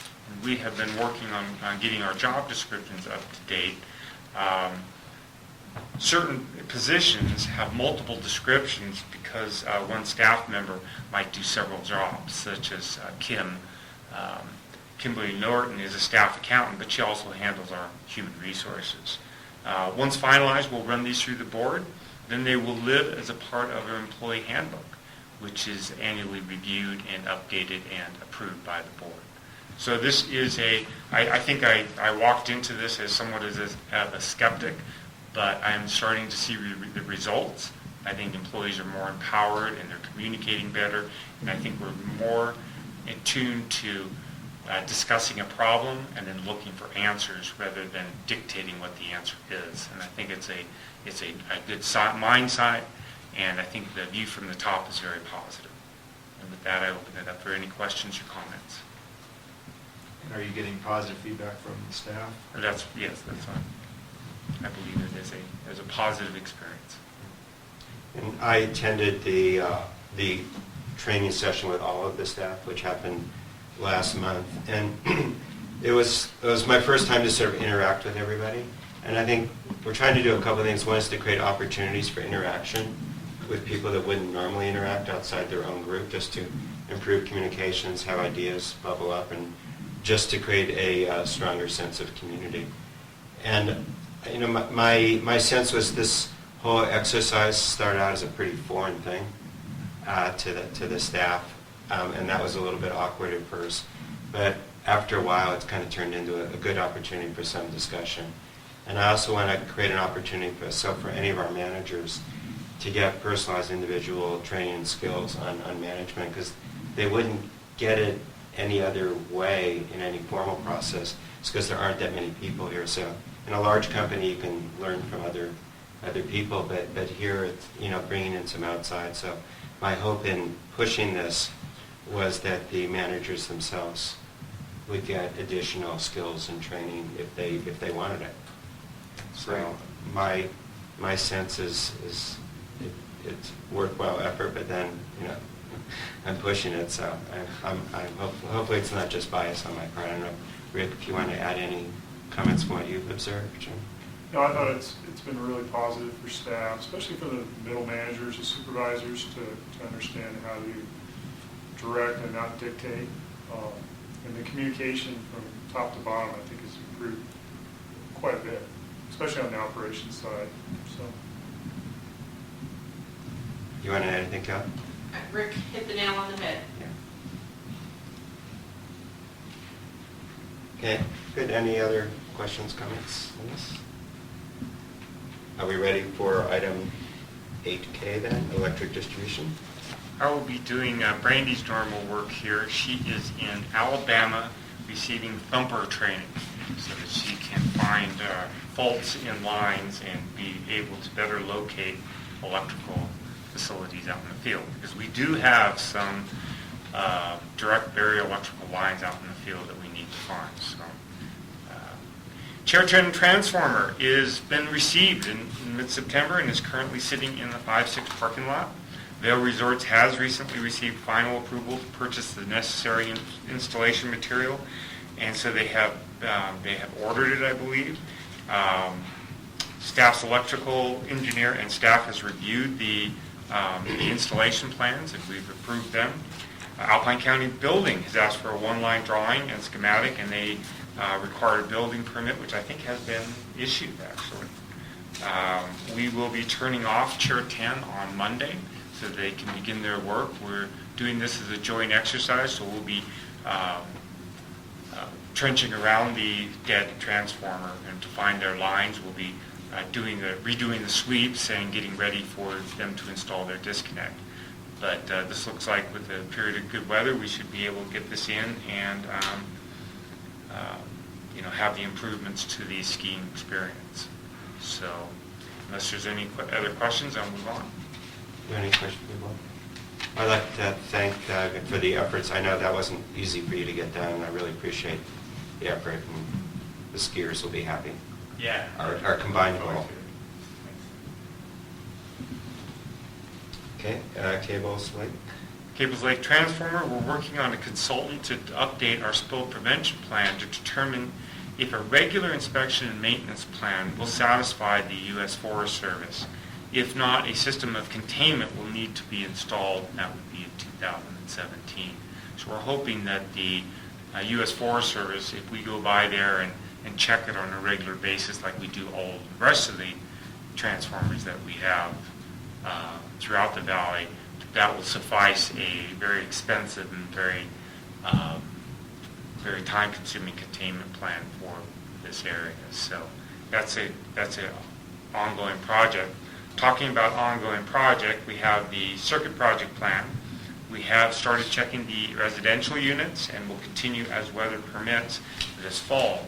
The residential circuit is by far the largest of the three, the lift, commercial, and residential, and we hope to complete this work in 2017. We started in East Meadows, where we thought that everything would be copacetic because it's newer, but then we found things like this, where you have an elbow that's just basically lying on a live elbow in this shot. So these are connections. This is like a connection into a transformer, and this one here is just sitting on top of that one. And so we don't know if that's live or not, or what we believe it's dead, but we'll have to shut this all down, pull these connections out, and then try to find out why this connection is just sitting there resting on another connection. But that's the type of safety things that keep me up at night. And unless there's any questions, that's all I have on. Okay. Are there any comments from operations? No, we reviewed it, and it's a good summary. Okay. Great. That completes item 8. We're ready for item 9, General Manager's report.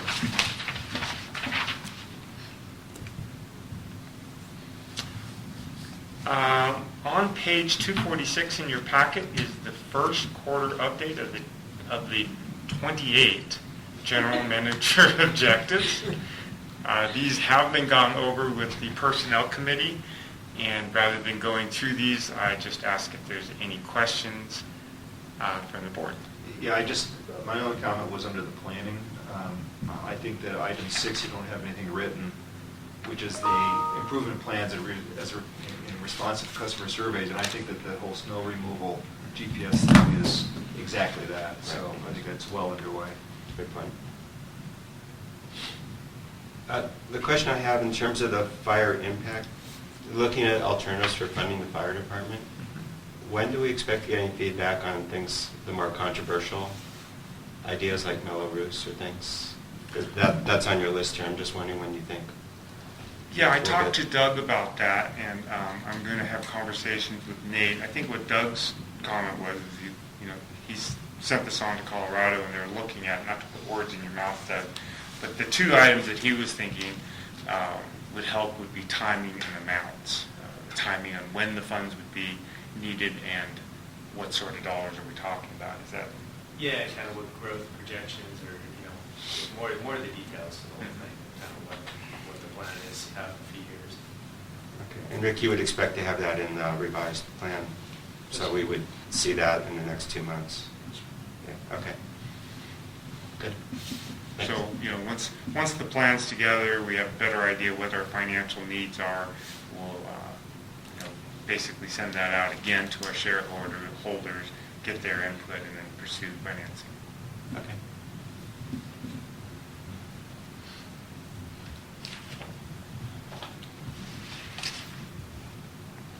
So we have received a response from Caltrans from our inquiry on next steps regarding the icebox curb. As the committee is aware, a traffic safety investigation report was completed after several letters and calls by the district and Vail raising concerns on the signage of the icebox area to the east of Kirkwood on Highway 88. 2 traffic safety investigations have been completed, and they have been completed and distributed. The latest report recommends that a warning sign be relocated to the east to give drivers more advanced warning of the curves ahead. The district was actually hoping for a little more. One of the items that we feel is necessary is the removal or the modification of the 45-mile-an-hour speed sign that happens to sit in between 2 30-mile-an-hour caution signs. So you're advised to caution, it's 30 miles an hour, then you advise that it's 45-mile speed limit, then again you're advised to caution, it's 30 miles an hour. Additionally, we think that a flashing caution sign could be very helpful in that area that I've seen in other areas. President Epstein is working with Assemblyman Frank Bigelow's office to set up a meeting at Caltrans District 10 to discuss. And I think that representatives from Bigelow's office, Amador and Alpine County supervisors, board of directors, Vail, and the district would be very helpful in having a meeting such as this. And then additionally, calling and becoming a squeaky wheel as far as on, days that could be impacted, big Saturday mornings where it's very icy, and to call up Caltrans and ask for danger signs in that area might be very helpful as well. Because the more I work with these agencies, the more I realize that the squeaky wheel actually does get the grease. So, and with that, I open it up for discussion. Any comments? Okay. I do, just as, so, what kind of relationship do we have at this point with Frank Bigelow's office? Do we have much of a relationship, or is it? We asked them to write support letters on this issue, which they did, and then they got back to me, and then they've offered to set up communications meetings and to do anything they can to support us. I'm just wondering if this opens the door a little bit with some other things that we may want to go to them and ask for support on. Well, that is part of my goal, was to do this. I also did with Senator Gaines as well, and they haven't been as responsive, but I haven't also followed up with them either. So, I think this is a way to start to build a way to communicate with them.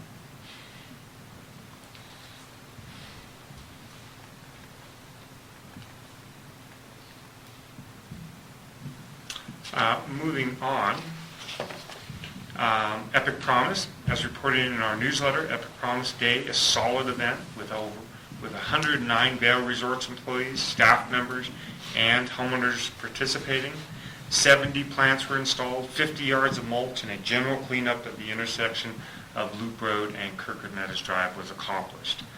Future Epic Promise Days are in the works. Next year, a meadow cleanup is envisioned, completing improvements to help the fish environment, cleaning up some barbed wire that's been sitting out there forever, and then just a general cleanup and trash. Ideas for future projects are welcome. We took some pictures of, this is the area that we are concentrating on, and some before pictures. You can see, and then we went to work, and there's Mr. Waddle, Fizzy, and I think we recognize that individual as well.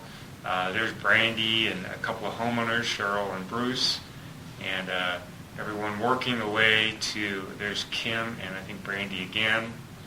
And the results were had a great impact. There's one area where we put some logs out in front. This area was totally redone and looks great from the road. Somebody had an idea to put in a picnic table. I think that, I don't know if it's being used, but it looks really nice. Nice walkway. A new sign was installed right up here at the corner, and you'll notice that we had equal billing with the parking. So our letters are bigger now, and you can actually see it. And all in all, and this, I wanted to end with Standish's Corner. I know he's not here right now, but it looks a lot better than it has in the past. So thanks to Vail for inviting us. I think it was a good cooperative project. Yeah, it looks terrific.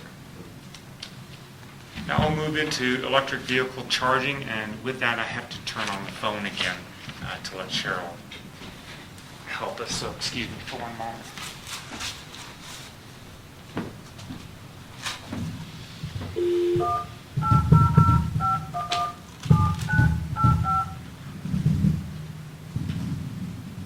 Welcome to the conference call. Please input your access code followed by the pound key. You dialed 480-096. If this is correct, press 1. The subscriber has not yet arrived at the conference call. If you are the subscriber, please press the star key now. Please enter your subscriber PIN followed by the pound sign. At the tone, please record your name for announcement to the call organizer, and then press the pound key to enter your conference. Kirkwood Meadows PUD. You will now enter the conference.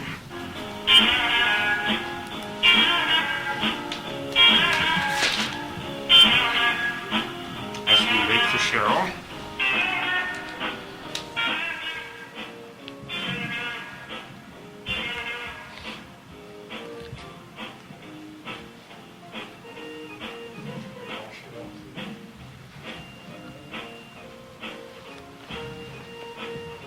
I can just go ahead and manage the report and we can turn this up.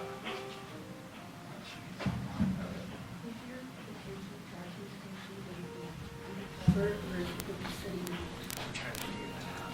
How we're going to work with the units. How long is it going to take? So Bob, you want me to continue? Yeah, well, I'm sorry. Yes, please. So with EV charging, there's several action items. The district staff has looked into the cost to install chargers for ourselves. A dual part level 2 charger is approximately $7,600, and a DC fast charger is about $12,000. And that was going along with the idea of installing chargers down here and allowing charging here at the district. An owner in Meadowstone continues to work with his homeowner association on installing a charger at his underground parking stall. This is actually the best scenario because it's underground, it's his own site, he has a continuous supply of electricity, a good model. The association is being cautious as it does not want to set a precedent without thinking this through, but that is in the works. Vail Resort is back on track to install the charging station at the VIP parking lot. This would be installed by Tesla, and it would have 2 Tesla chargers and 1 universal. Good chance for installation this year, and Doug can elaborate if he so chooses. I'm just working with them right now, trying to get through all the details, and hopefully we'll have something up and running. So I just a quick question, this is only because I want to know how accessible it would be, how accessible it might be, in other words, what we might have to do to supplement. And that is, if it's in the VIP lot, a VIP lot you have to, I mean, in the wintertime you pay to get the VIP lot, During the right? day, yeah. So in the wintertime, it would be, in the day, it would only be accessible to those who choose to pay to be in the VIP. Probably, yeah. Okay. But we wouldn't, we probably wouldn't charge them for using the station. It would just be a fee to get into the lot. So, Oh, I see. we're actually working through all those details right now, trying to figure this out. It's still pretty new to us. Yeah. Thank you. And I did mention to Doug that the district had actually looked into this and was considering a parking fee rather than an electric charging fee, which is something that they might consider as well. So different. So Cheryl and Brandy have put together a draft survey to go out to our customers. Comments are also attached, and the planning committee has gone through this and offered. So hopefully Cheryl is here to go over the survey. Cheryl, you want to take it from there? Has arrived. Oh, great. Hi, Cheryl, it's Bob. Hi, Bob. Hi, we're ready for you to talk about the survey. Okay. I think that you have the most recent survey in your packet. I guess the points to note at this point is that this survey has gone out to a small group of people that had interest in electric vehicle charging stations, so we did get some input from them and have tried to incorporate that. I don't know if the plan is to go ahead and, with the board's approval, get this sent out sometime this week. Give people, a couple weeks, 2 weeks to go through it and respond. Perhaps send out a reminder after a week, and then close it up and do the analysis by the middle of November. I'm happy to take any comments. We reviewed this in planning as well this week, and welcome any input from the board or anybody else, Judy or Doug. The planning committee did go through this, and we made some final suggestions, and Cheryl has made those edits. I'm not sure that that's in our packet, though. No, the packet went out on Tuesday. We didn't even wait until So Thursday. it was really just to be sure that those who are considering purchasing an electric vehicle or a plug-in hybrid, it's not ambiguous what questions they should answer. So Cheryl edited that, and so I think it's in pretty good shape. I think from the planning committee's point of view, it's pretty good shape. I think Michael sent out the other Separately, yeah. the other version Thursday, Friday to the board. That's right. That's right. So would you like to go through the questions, Cheryl, go through the questions themselves, or how would you like to? Well, the three of us have read them, right? Is Yeah, that correct? 26 questions. They all seem pertinent to me, and I think it's a good survey. So let me see if there's any. Well, I'm on the planning committee. I've been through it. So you've been through it, okay. So We've been I through it. think- Staff has been through it. So Yeah, so I don't think that's necessary. So Cheryl, you're ready to send it out then? Yeah, there are a few other small edits that I'll make today, and then I think it's ready to go out. My assumption is it goes back to the link information goes out to Kelly, and she'll take it from there. Right. So there would be an email introducing it along with a link to take the survey. So the only thing that has to be done is the email has to be written to explain what people are being asked to do. Right. Okay. So I'm happy to draft that or whatever whatever you think is best, Bob. Well, plus, I mean, the first paragraph, the introduction paragraph could be the email, Sure. right? Because it's right there, the reason for doing it. Right. So staff will work The with only thing that Cheryl. might be, Yeah, go ahead. the only thing that might be missing is to specify the date by which we'd like responses. That's not presently in that opening paragraph. I think prior surveys have had a sort of a date restriction on it, so I can add that today or have discussions with Michael offline. Okay. Need a motion, I think just general consensus, we should Yeah. proceed. Okay. That's a good idea. That's great. Cheryl, thank you for your efforts. We appreciate it. Sure, my pleasure, Bob. Okay.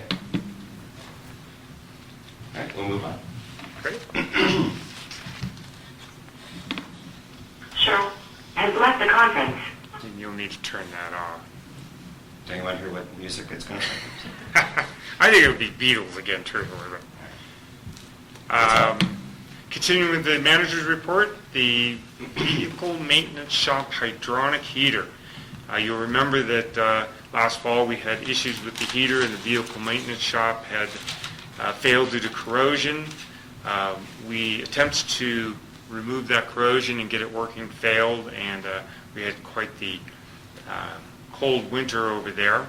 With the board's approval, we have installed a new heater. It's up and running, and it's quite warm and comfortable there. The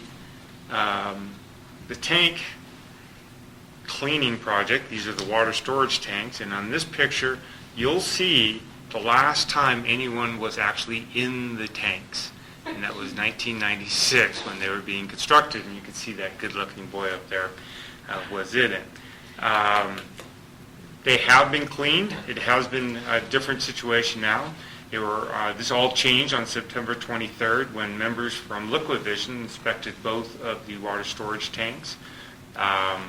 Here is they're preparing to enter the tank, and here they're getting disinfected before they enter the tank. That's a full wet dry suit, and in he goes, and he was able to go in there, and both tanks took about 2 hours to complete. Both tanks were inspected, and minimal amounts of mineral deposits were found. Pleased to report that due to the exceptional quality of our water, both tanks are in good shape, and we will continue this inspection process every 3 years. And this is required by the state. But it was excellent news to know that the shape of these tanks. I have seen other tanks in my history, and they're nowhere near as this nice. So. 950, the 950 is at the shop. It's down for repairs. $27,000 of repairs have been approved, fixing all kinds of issues, including the rewiring of the electrical system, modifying the fuel tanks so chains don't hit up against it, rear axle seal, etc. Should be done by mid-October. This was a capital project and approved in the capital budget.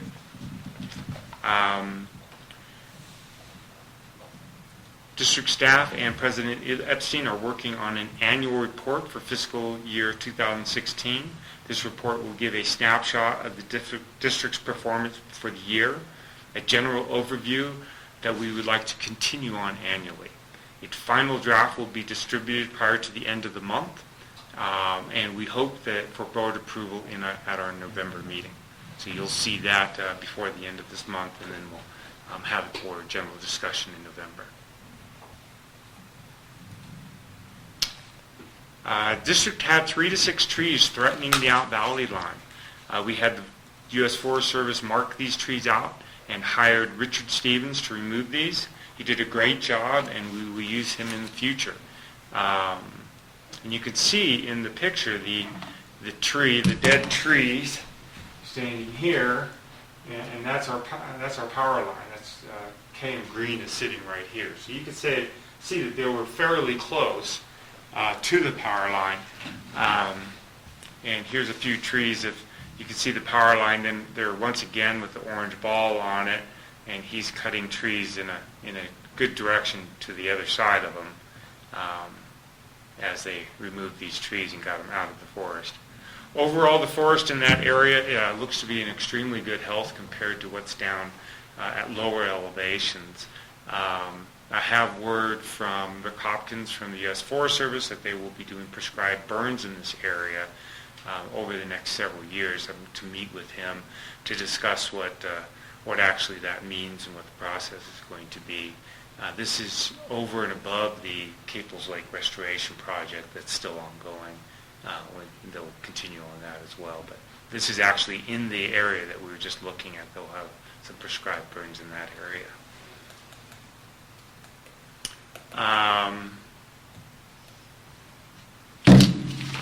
Moving on, currently we have a revision of the on-call system that we're looking at. Currently we have 2 district staff members and 1 KBFD volunteer on call every night to handle customer calls and emergencies. This gives us a wide breadth of experience on every night to handle the emergencies of fire, electric, propane, water, wastewater, etc. Problems have arisen with an increase in overtime that we're paying out to district staff to respond to fire calls. Additionally, since the board has approved the new temporary fire position, we now will have additional fire staff available to respond to calls. We're working on a new on-call system where only 1 district staff will be on call and 2 volunteer fire department members. This will take full advantage of the new volunteer fire department member and trim the amount of overtime hours we're paying out. Additional training will be needed to take place to ensure any staff member on the roster can handle first responder duties for all 4 departments and assist the KBFD in Valley if needed. A sign-up sheet will be distributed 2 weeks prior to the start of the month, and all qualified staff members will be asked to volunteer for 1 night, and then we will assign shifts on a rotation basis. At the beginning, we will probably have to continue to have 2 operators for training purposes. We like to institute this program by November 1st. With that, we will also have an advanced training procedures, and that's our standard operating procedures. Superintendent Dornbrook and Brandy Benson have been working on developing a standard operating procedure for emergencies. And we've also invested in converting one of our housing units into district-provided housing, where a bed, nightstand, and a bin where you can put personal items would be provided. And it's very clean, very hotel-like accommodations. And this is meant to be a place where our on-call staff or snow removal operators on a heavy night or people that are stuck on staff can stay and sleep during big snow emergency nights. So I think that with more people living off-site, it's important to have a place where people can stay and respond. We want to have them in the valley during big snow events. And the final thing I have is it's getting to be that time of year where we talk about Christmas cards. We've done Christmas cards in the past, and Sandy has found a really nice picture from somewhere. And here's a couple of options. One would be a postcard, and one would be an actual picture. We've done this one in the past for your review. We'll send out prices and such once we get those more in line, but I think it's a beautiful picture, and I think one of the items is who do we send them to?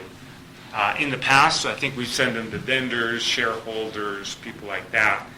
We could also send them to all our customers. That would be just a little bit more, but I don't think we actually have the numbers on how much that would cost at this point. But yeah, but we'll get that out in email and let you take a look at that. Got to start thinking Christmas. Holidays, actually. Oh, excuse me. Yeah. And with that, that concludes the manager's report. Okay, any questions for Michael? The rest, operations report, Rick?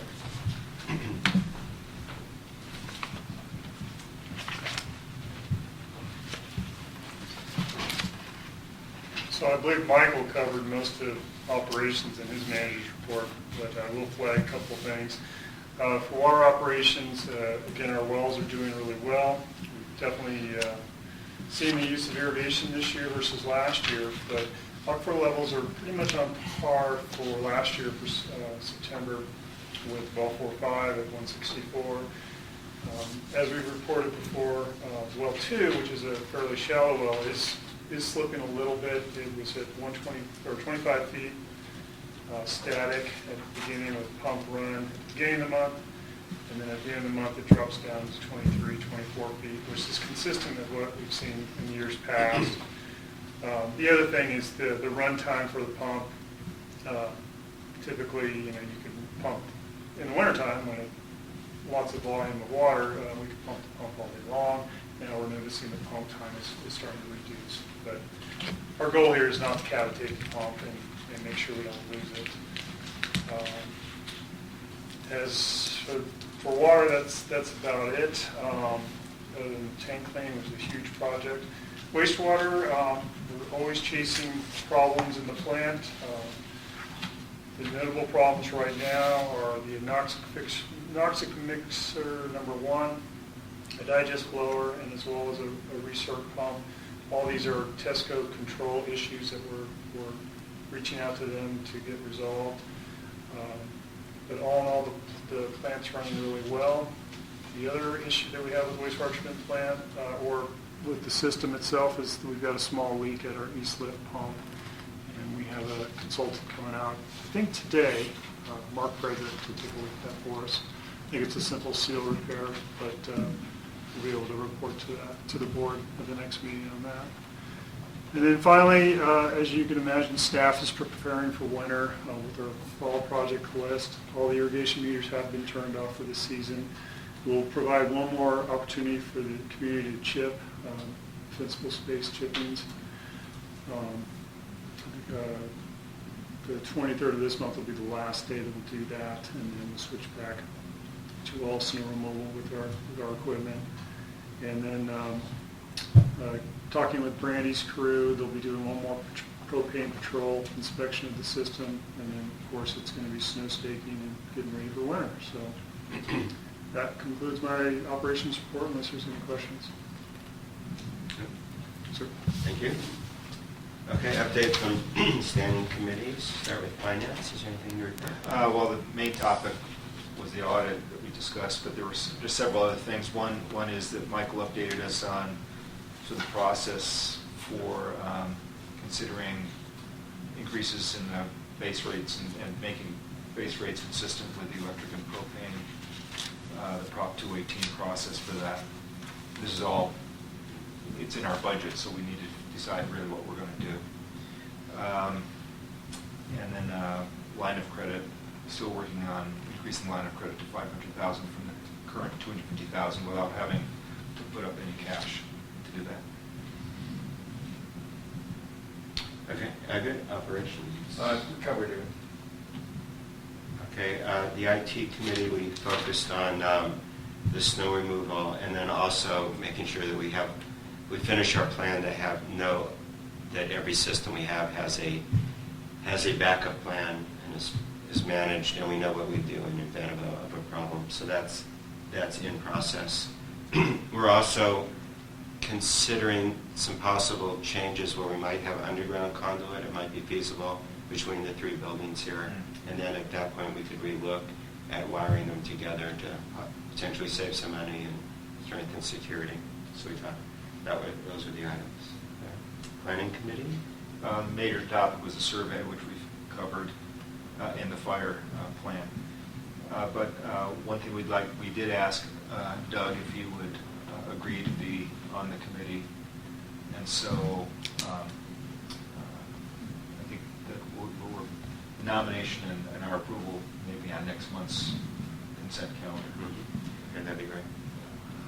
Okay, and on personnel committee, we reviewed the training procedure and all of those. The other thing we did is proceeded with having key man insurance for Michael. It's a relatively inexpensive thing, and it's a reasonable precaution to have, so we're going to proceed with that.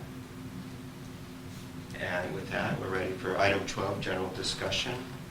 There's opportunities for members of the public or the board to bring up other items. Okay, during that, then I Call for adjournment at 10:20.